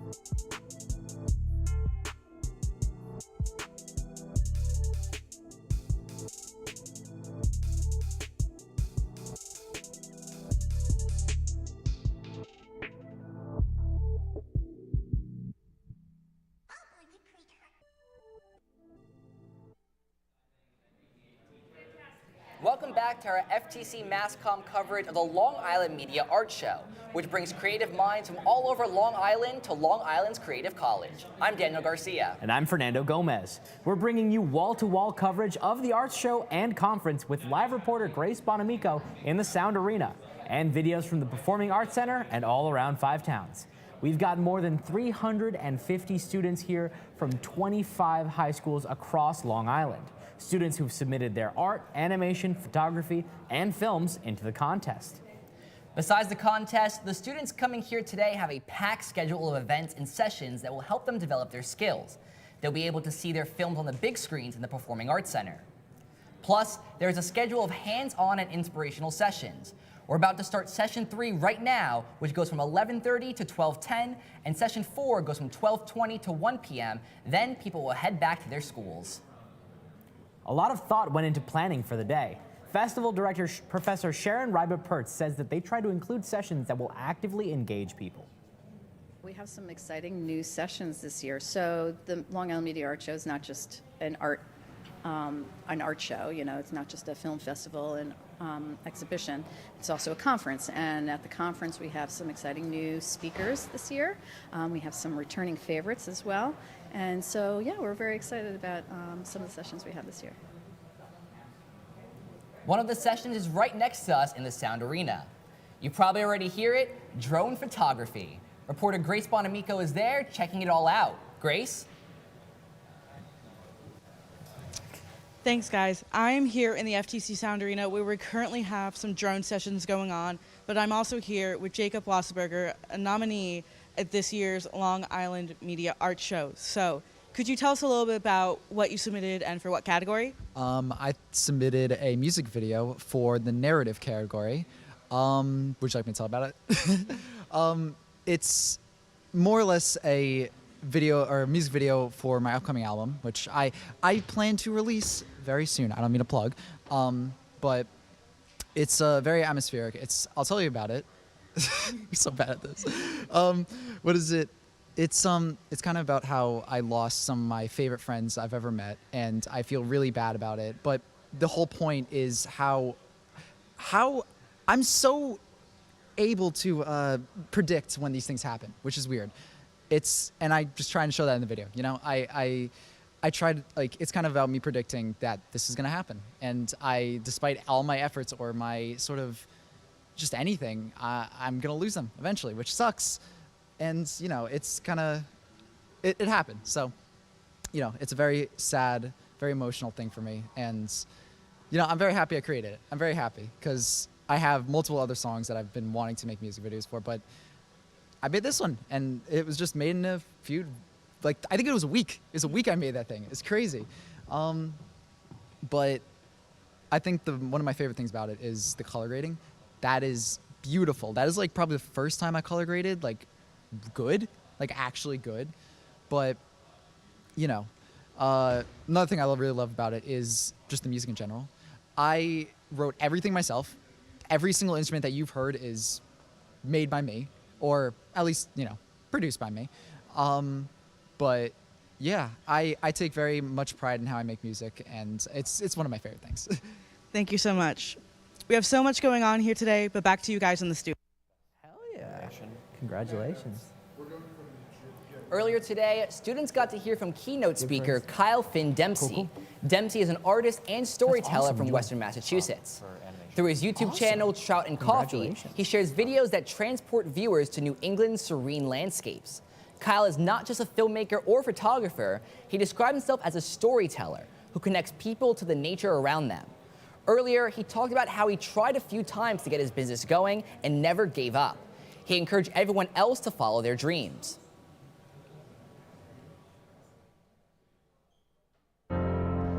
Good morning. I'm here at the Long Island Media Art Show at Five Towns College. We're right outside the studio where the students have finally come in off the bus.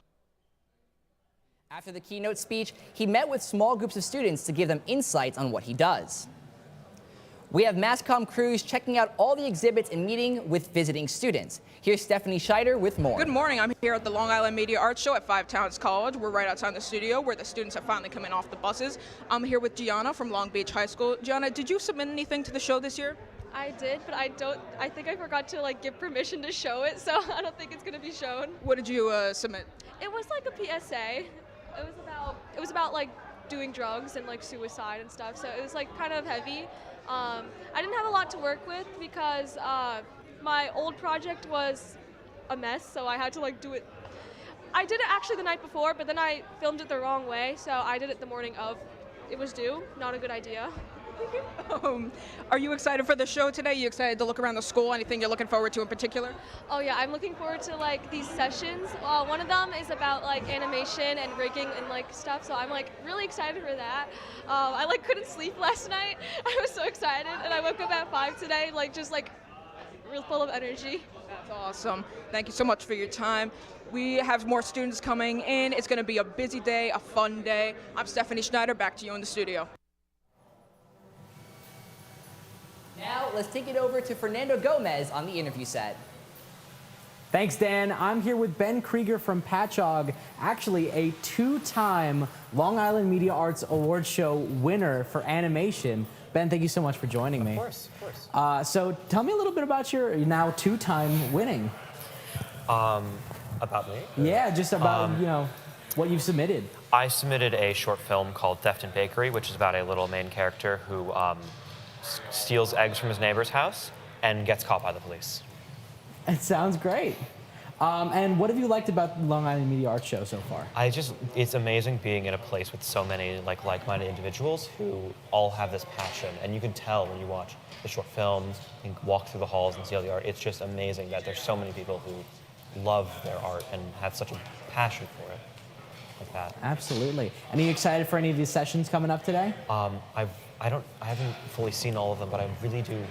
There's a drone session, right? Yeah, literally right next to us. They're right there. You can see them from the set. The drone stuff is really interesting me, so I will try and go to the drone stuff later in the day. Absolutely. All right. Well, thank you so much for joining me. We'll be back in a little bit while we continue our coverage of the Long Island Media Arts Show. Before we go, let's take a look at what's going on the radio station, The Soundstream.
Lost Boys.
Lost Boys.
Lost Boys. Lost Boys.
Welcome back to our mass comm coverage of the Media Arts Show and Conference. More than 350 high school students and teachers from across Long Island are here showcasing their animation, films, photography, and 2D art.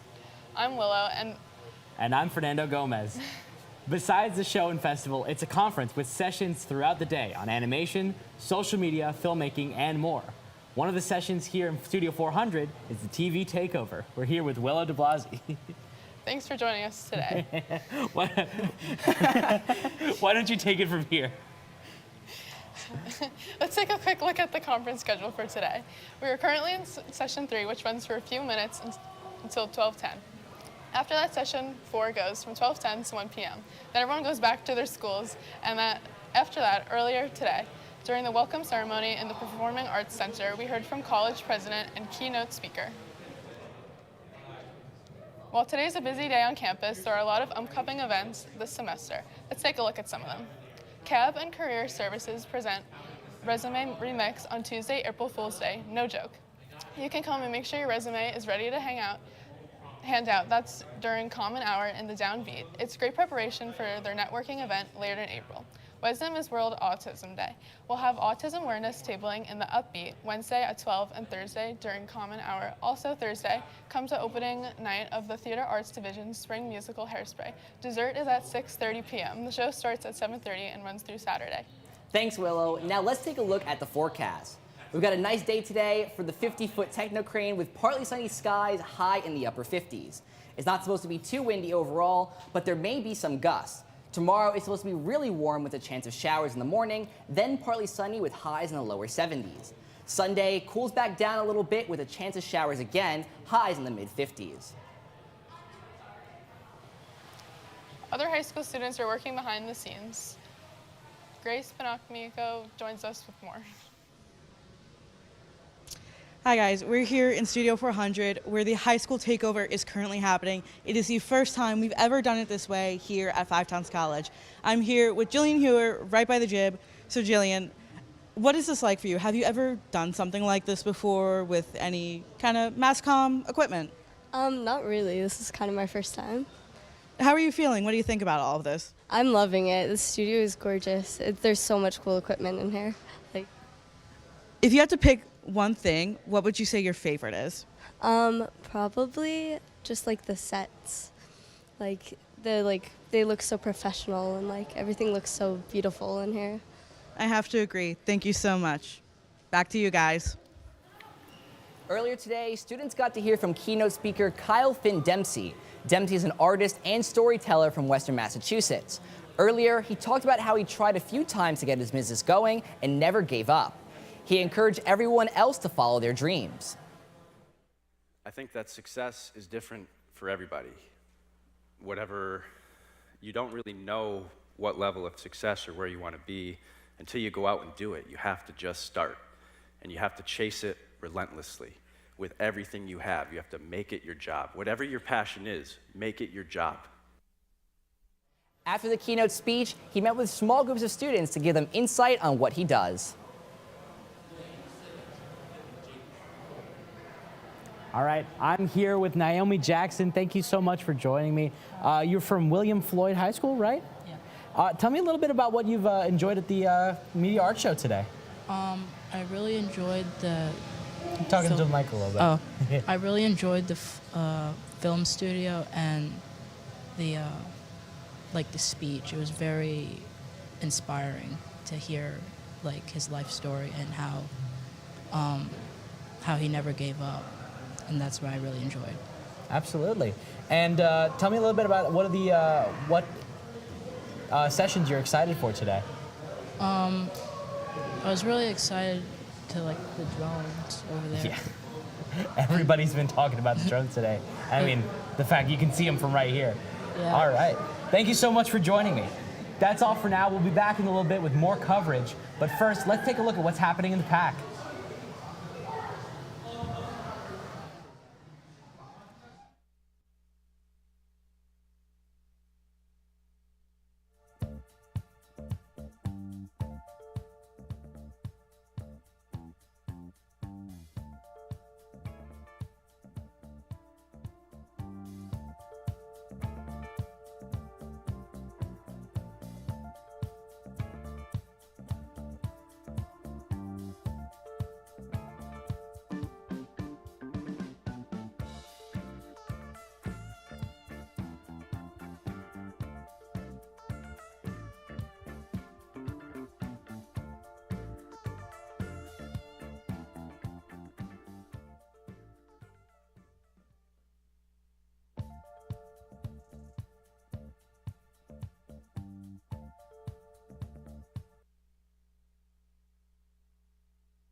Lost Boys.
Lost Boys.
Lost Boys.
Lost Boys.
Lost Boys.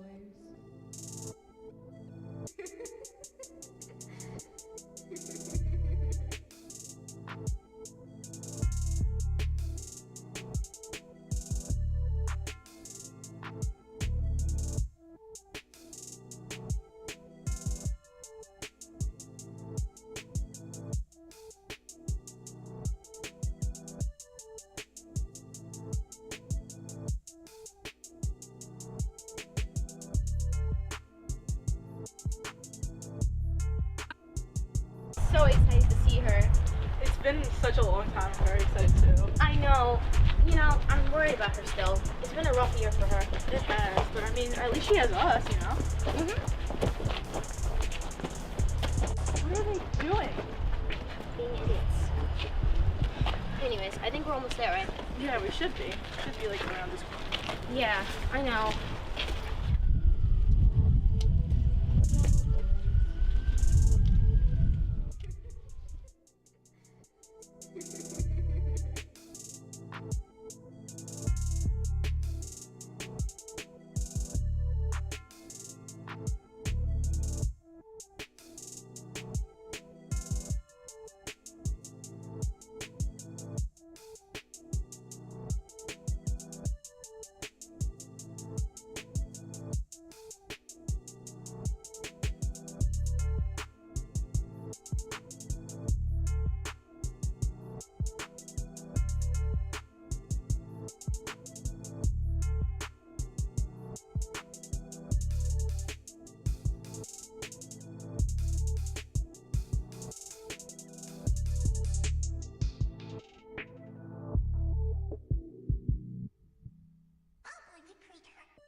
Welcome back to our FTC MassCom coverage of the Long Island Media Art Show, which brings creative minds from all over Long Island to Long Island's Creative College. I'm Daniel Garcia. And I'm Fernando Gomez. We're bringing you wall-to-wall coverage of the art show and conference, with live reporter Grace Bonamico in the Sound Arena and videos from the Performing Arts Center and all around 5 towns. We've got more than 350 students here from 25 high schools across Long Island. Students who have submitted their art, animation, photography, and films to the contest. Besides the contest, the students coming here today have a packed schedule of events and sessions that will help them develop their skills. They'll be able to see their films on the big screen in the Performing Arts Center. Plus, there is a schedule of hands-on and inspirational sessions. We're in session 4 right now, which goes from 12:20 to 1 p.m. Then people will head back to their schools. One of the sessions is right next to us in the Sound Arena. You probably already hear it, it's drone photography. Reporter Grace Bonamico is there checking it all out. Grace? Thanks, guys. So right now, of course, we have one of our many drone sessions going on right here in the Sound Arena that's been going on all day, and people are having fun. But right now, I am here with Ethan Rayside from Melville. So Ethan, I mean, what have you seen today here at 5 Towns College? I have seen the film screenings, I saw the guest speaker that came, and I sat in for a little bit of the audio sound class, the Atmos. Of what you've seen, what have you enjoyed the most, and what did you learn here? I think I enjoyed the film screenings the most, the student films. Some of them were really creative, like multimedia shots and like drawings and music too. And then the guest speaker was also pretty interesting, inspiring actually. Just like some normal guy, and he was able to do what he wanted to do as a career and, you know, still be able to like keep afloat like that. And I think we all aspire to do that, especially like high school kids like me coming out. Now, would you recommend to others to come here for the Long Island Media Arts Show next year? Probably, yeah. It's pretty entertaining at least. That is. You heard Ethan. Come out to the Long Island Media Arts Show next year, but back to you guys in the studio. We have MassCom crews checking out all the exhibits and meeting with visiting students. Here's Jack Rice with more. We're here in the hallways of 5 Towns College, and today I'm here with the Director of the Fine Arts, Mr. Trapani. Thanks so much for joining us, sir. My pleasure. So, how many years have you attended the Long Island Media Art Show? This is actually my 8th year attending. And what are you looking forward to for your students to learn here at the Long Island Media Art Show? I think there are 2 main things that we're really looking forward to. One is the opportunity for them to have their videos actually judged by actual professors and to see what else is being created by other districts, in local districts and kids. And the other is for them to get an opportunity to see what types of facilities you guys have here, meet some of the professors, meet some of the current students, and just see what the atmosphere is at 5 Towns. Awesome. Thanks so much, Mr. Trapani, for your time. You heard it here, folks. I'm Jack Rice, reporting. Now let's take a look at the forecast. We've got a nice day today for the 50-foot techno crane, with partly sunny skies, highs in the upper 50s. It's not supposed to be too windy overall, but there may be some gusts. Tomorrow is supposed to be really warm with a chance of showers in the morning, then partly sunny with highs in the lower 70s. Sunday cools back down a bit with a chance of showers again, highs in the mid-50s. Now let's take it over to Fernando Gomez on the interview set. Thanks, Dan. I'm here with Kyle Finn Dempsey, our keynote speaker for the Long Island Media Arts Show. Thank you so much for joining me today. It's a pleasure. Thank you for having me. Tell me a little bit about yourself. Tell me about what you do. Well, I'm right now I'm a full-time YouTuber. Never thought that I would be, but here I am. Started off as a photographer, did a lot of different jobs throughout the years for different companies, and started to grow my career. And yeah, nowadays I work on making weekly films for YouTube, and I try to make them peaceful and beautiful. Awesome. And how did you feel this morning doing your keynote speech in front of everybody? Very nervous. Never done anything like that in my entire life. I was practicing like crazy. I almost sent David an email and said I couldn't do it. I was so nervous, but came around in the end. I think it went pretty good, except I lost my voice in the middle, but that happens. Yeah, it happens. a lot of people are very inspired by what you do and what you talked about this morning. What's one piece of advice, besides everything you've said so far, what's one piece of advice that you would give to everybody watching? Like a young upcoming creative? Yeah, just an upcoming creative. Well, I think that the most important thing you can do is be relentless, is to never, don't listen to what anybody else says. If you have something that you want to chase, you have to do it. You have to make it your job and absolutely go for it with everything you have. The other piece of advice is that you're going to fail. You should look forward to failures because they are stepping stones that you can build your career off of. Every time you fail, you gain wisdom and you can grow from that. So don't expect it to be an easy road. It's going to be hard, but it's going to be worth it in the end. All right, thank you so much for joining me. Yeah, pleasure. We'll be back in a little bit, continuing our coverage of the Long Island Media Arts Show. But before we go, let's take a look at behind the scenes with our mass comm students in the control room.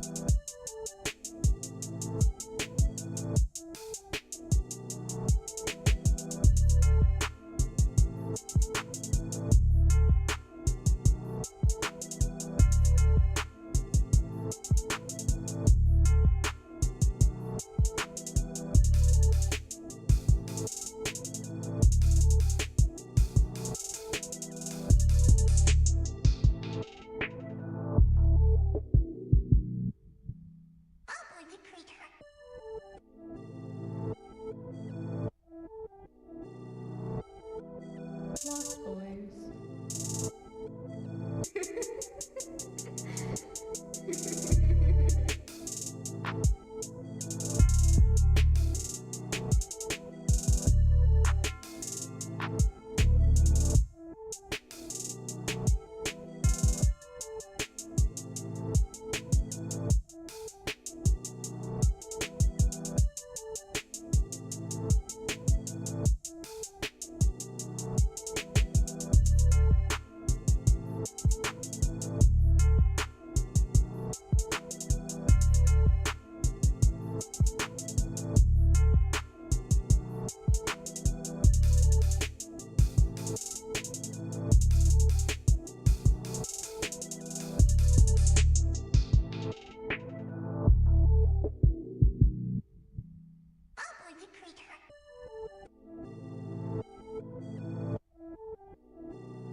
Lost Boys.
Lost Boys.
Lost Boys.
Lost Boys.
Lost Boys.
Hello and welcome to our continuing coverage of the Long Island Media Arts Show happening today at Five Towns College. I'm Grace Bonamico. And I'm Fernando Gomez. More than 350 students and teachers from 25 schools such as Long Beach, Half Hollow Hills, and Barry Tech are here showing their 2D art, 3D art, photography, films, and more. Let's take a quick look at the schedule for the conference for today. Session 4 is now ending, but it's been a full day of activities for students who have been here since 8 a.m. Students are now heading back to their schools. Earlier today, during the welcome ceremony in the Performing Arts Center, we heard from the college president and the keynote speaker. The Sound Arena has been filled with a lot of drone activities today. Jared Winnick joins us with more.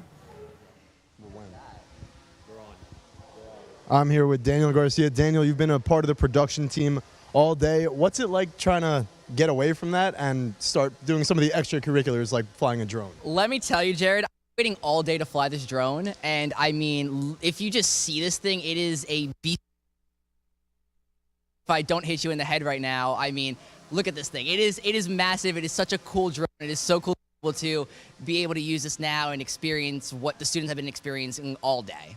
It's very cool stuff. And what has the experience been for you being so involved with the Media Arts Show? It's been a busy day. I mean, we've been doing production since early this morning. I've been here since 6:30 in the morning, getting this all together and set up. And now I get to have a little bit of fun. So I get to fly the drone now, have some fun with it, and get to sit back and relax while the rest of the production goes on. I can confidently say that I will be using the drone in a couple of minutes here, but back to you guys at the desk. Our mass comm crews have been going around campus checking out the action. Here's Adrian Cardelozzi with more. Right now, they set up the whole film techno crane. I'm here right now with film student Brian McClellan. Tell me how you're doing today. Hey, Adrian. I'm doing pretty good so far today. Been here since about 6 in the morning. Be here longer. But it's pretty cool. We got the techno crane going up. We have the dolly over there. It's a pretty sick equipment. Yeah. Nice. So tell me a little bit about this crane. What are some of the functions that this crane does? Well, you see, as a crane does, it moves forward and it goes back. It's cool though. Also, like you have the camera on the inside right there. You control from the back. We have the weights in the middle. About 24 of them each. And yeah, basically just keep it going, move back and forth for basically shots. You have the camera. You could zoom in and zoom out. We brought it to the building inside there before. We're just getting some cool shots of it there. Ryan, tell me a little bit about the camera you guys are using on this crane. We're using the Red right now. Pretty old camera, but still works really well, honestly. Probably one of my favorite ones that we have here at the college. I think we have a 20 to 100 lens on it right now. So wide range to play around with. All right, Ryan, thank you for your time. Always appreciate it. Thank you, Adrian. There you guys have it. Adrian Cardelozzi reporting. Back to you in the studio. Now here's Fernando Gomez at the interview set. Thanks, Grace. I'm here with the president of Five Towns College, Dr. David Cohen. Thank you so much for joining me. Thank you so much for having me. What have you been enjoying from the Media Arts Show today? Well, I just love seeing all the technology, but more importantly, I love seeing how the students get engaged with the learning activities, building on what they know, using the show as an opportunity to expand what they know, and to ultimately use it to pursue their career goals. So it was a great day. And what does an event like the Media Arts Show, mean to Five Towns College as a campus? What does it mean? I think it really helps the college to focus on what is important. It's another learning day out of one of 365 in the year. But it is a day that helps us focus and remind us that there are media artists here who want to come to the college and use it as a vehicle to pursue a dream. And it allows us to bring the resources and the people and the networking opportunities together in one place for them so that they can seize those opportunities.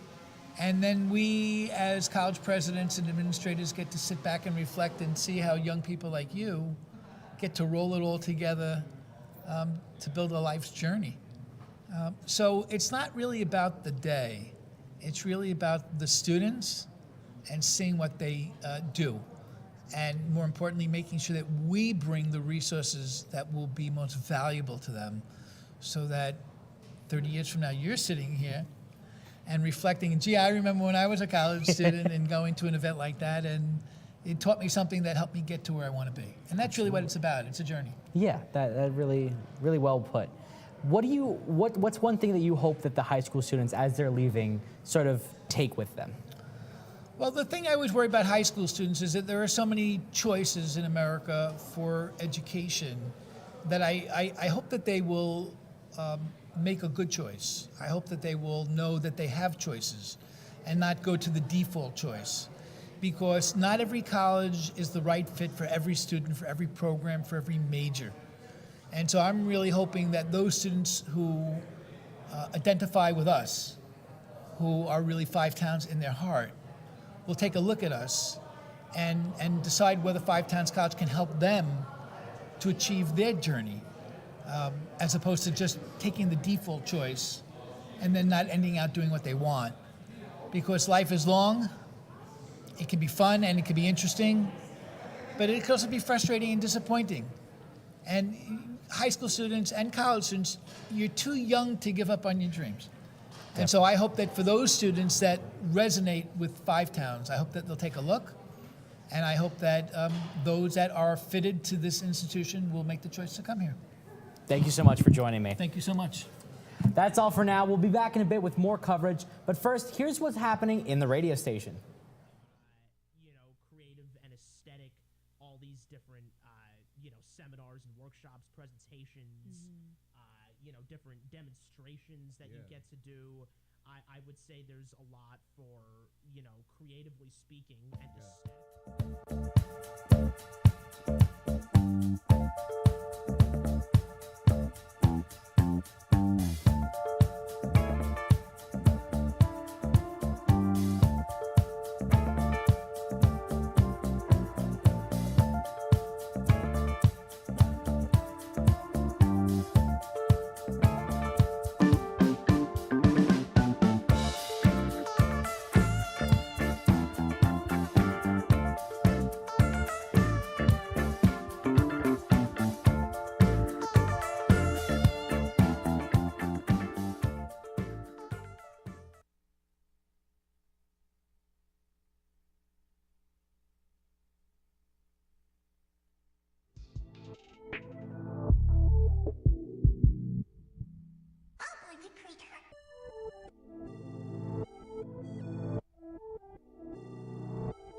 Lost Boys.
Lost Boys.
Lost Boys.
Lost Boys.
Lost Boys.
Lost Boys.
Lost Boys.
Lost Boys.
Welcome back to our FTC MassCom coverage of the Long Island Media Arts Show, which brings creative minds from all over Long Island to Long Island's Creative College. I'm Fernando Gomez. And I'm Grace Bonamico. We're bringing you wall-to-wall coverage of the arts show and conference with live reporter Juried in the Sound Arena and videos from the Performing Arts Center and all over 5 towns.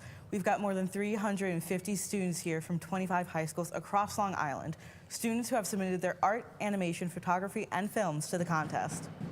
Besides the contest, students have a packed schedule of events and sessions that will help them develop their skills. They were able to see their films on the big screen in the Performing Arts Center. Plus, there were a schedule of hands-on events and inspirational sessions. Earlier today, students gathered in the Performing Arts Center for the welcome ceremony. 5 Towns College President David Cohen encouraged them to follow their dreams and work towards their goals, even when people tell them they can't. Do you know how to become a filmmaker? Do you know how to become a digital photographer? Do you know how to become a media artist? The way you become is you make the decision that you are one, and then you pursue that creative passion that tugs at you. And you decide who you are, not what... His speech was followed by the keynote speaker, content creator Kyle Finn Dempsey. The filmmaker, storyteller, and YouTube influencer said he tried to launch his business a few times before finding success. One of the sessions was right next to us here in the Sound Arena, drone photography. Reporter Juried is out there checking it all out.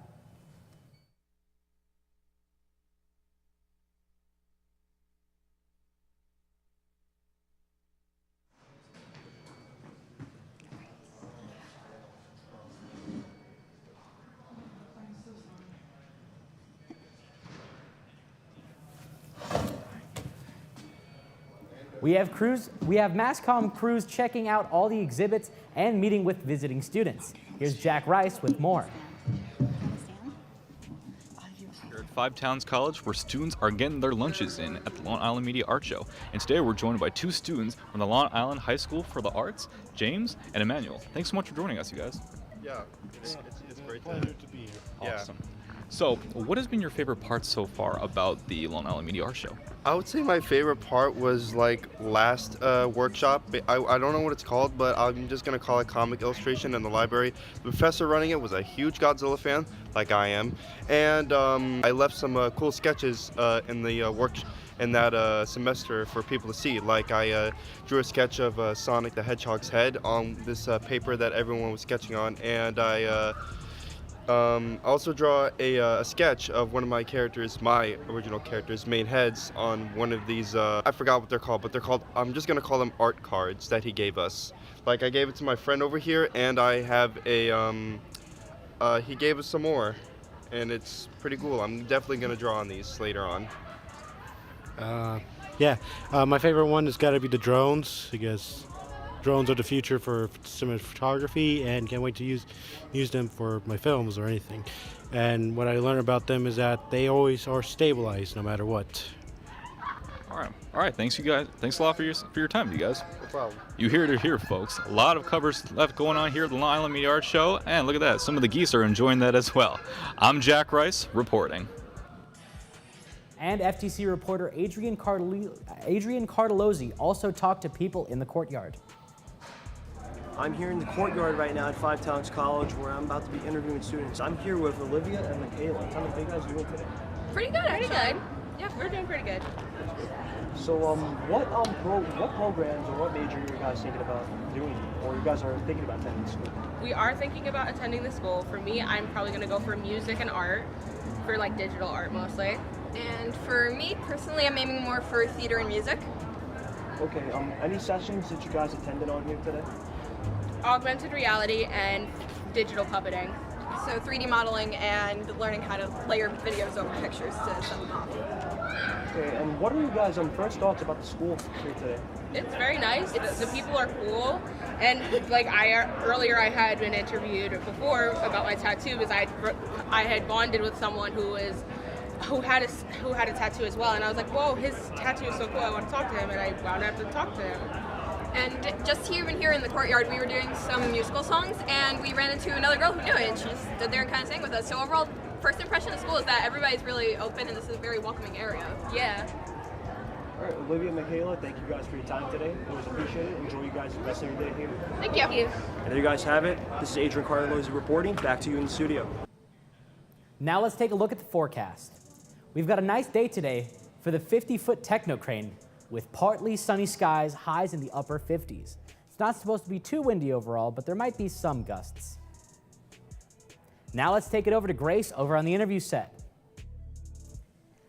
Thanks. I'm here with FTC alum and speaker here at this year's Long Island Media Art Show, Star Fuentes. How are you? Hi, how are you doing today? I'm good, I'm doing well.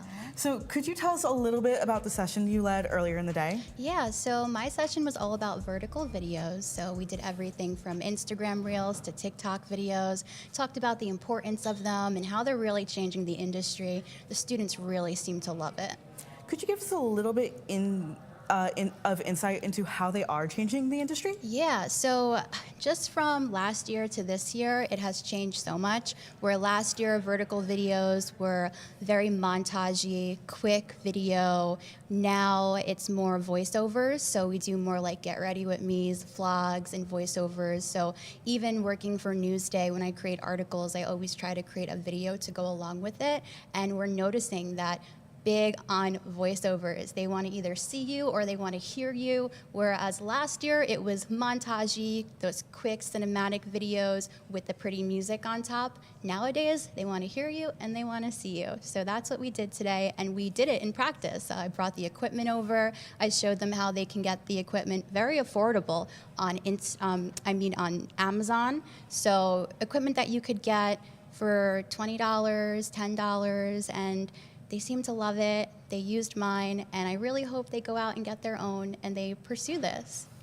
Now, as an FTC alum, could you tell us a little bit what it was like coming back and getting to speak here at Limas? Oh, this event I hold very near and dear to my heart because this is the event that I came to as a high school student. I actually won Best in Show for a photography project. So I came here with my BOCES class, and I saw these lights and the teleprompter, and I did an interview with one of the anchors, and that's when I discovered that I want to come to Five Towns College, but it's when I discovered that I want to be in the news industry. Before, I was into videography, filmmaking, and this was the event that kind of changed it all for me, where I was like, wow, we could be news reporters, and we can be news anchors, and we could have all of this amazing equipment here. So yeah, that's my experience. Always wonderful. It's always a pleasure coming back, and I love that I'm able to give back to the students because this place gave a lot to me.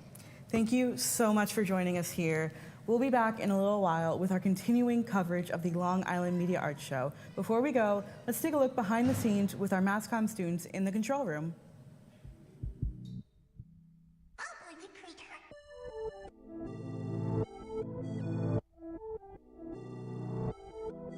Lost Boys.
Lost Boys.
Lost Boys.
Lost Boys.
Lost Boys.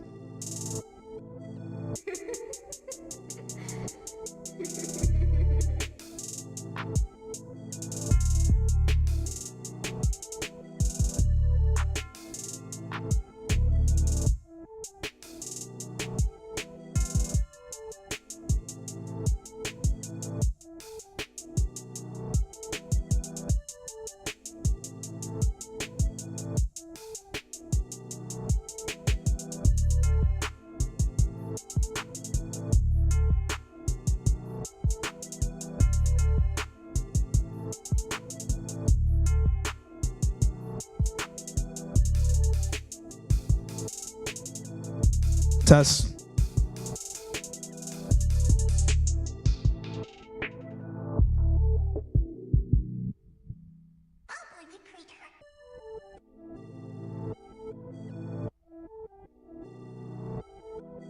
Lost Boys.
Lost Boys.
Lost Boys.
Lost Boys.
Lost Boys.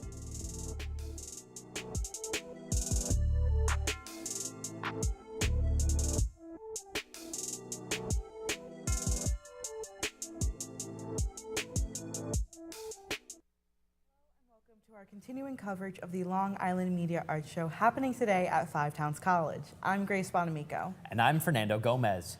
More than 350 students and teachers from 25 schools such as Long Beach, Half Hollow Hills, and Barry Tech came here today showing their 2D art, 3D art, photography, films, and more. They've all gone back to their schools after a full day of activities. Students have been here besides 8 a.m. and besides showing their own art, they were able to learn new skills in various workshops. Earlier today, during the welcome ceremony in the Performing Arts Center, we heard from the college president and the keynote speaker. Kyle Finn Dempsey is an artist and storyteller from Western Massachusetts. He talked about how he tried a few times to get his business going and never gave up. He encouraged everyone else to follow their dreams.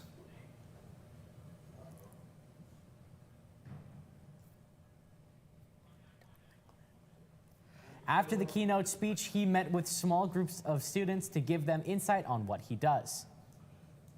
The Sound Arena has been filled with lots of drone activity today. Fabian Savino joins us with more. Thanks, Grace. Well, all good things must come to an end. Such an exciting day here at Five Towns today for the Media Arts Show. But right now we're still in the Sound Arena and we're joined by two Five Towns College students and drone practitioners. Please, guys, introduce yourselves and tell us what happened today. Hi, I'm Joey Cicchelli, and we just, we went out there, we tried to teach a couple kids some stuff about drones, and it went amazing. Everyone was so happy to be there. Awesome. I'm Ryan Daniels, and yeah, I was helping out a little bit everywhere. But yeah, the whole show was here to just kind of show kids what everything's about with this school and with film and related programs, and it was overall a good time. How does this year's show differ from last year's show? I think last year's I think this year's was definitely more spread out. You know what I mean? I feel like everyone was doing different things, which I think is great. I remember last year it was kind of a little, more centralized, more focused, but I like that everyone spread out and did what they wanted to do. Yeah. Yeah, I mean, same thing. Everything was if you want to learn this, you can go here and do it. It's not going to get in the way of anything else. It was more of, you're here to do drones, you're here to do this. That's where you are. Exactly. And that's what's, Sweet. Last question for you. For someone like me who may be considering a career in working with drones, what would you say to encourage me? It makes you a lot of money. I mean, yeah, it makes you money, but also it's very different compared to on a camera. It's the drone and stuff you're flying it around, so it's also you get these really nice shots, and it's always cool to be certified as well because you have a certification, you get money. Get some money.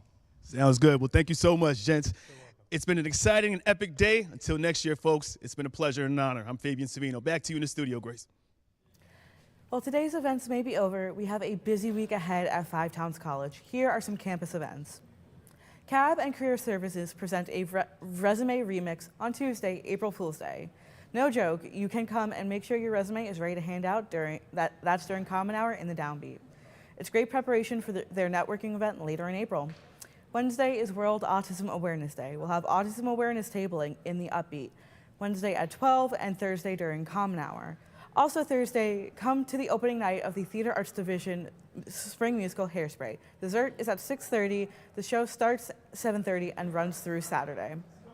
Now here's Fernando Gomez at the interview set.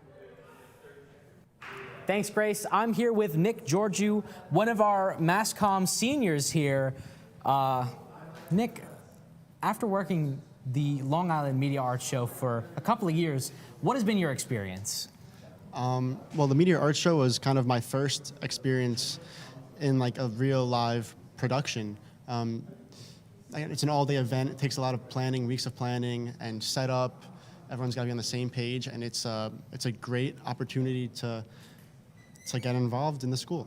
And what would you recommend to underclassmen who, see something like this and want to get more involved? I would say just to reach out. They're always looking for more people to help out. And if you think you're interested in camera, talent, anything in the control room, it's a great opportunity to get your feet wet. Absolutely. Nick, it's tough because, for both of us, we are graduating seniors. It's sad. This is our last ride.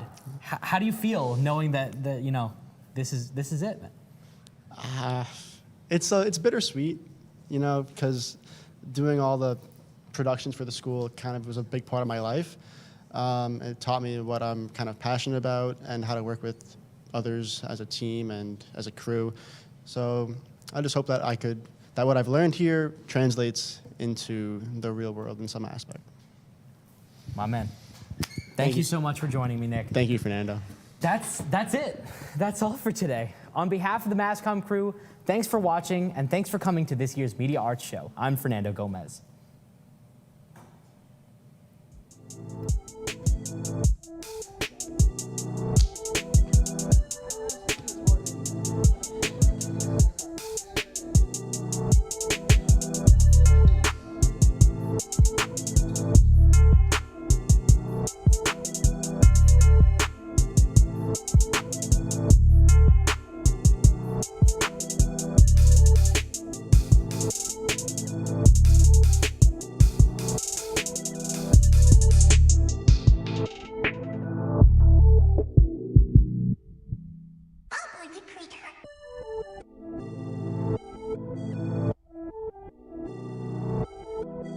Lost Boys.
Lost Boys.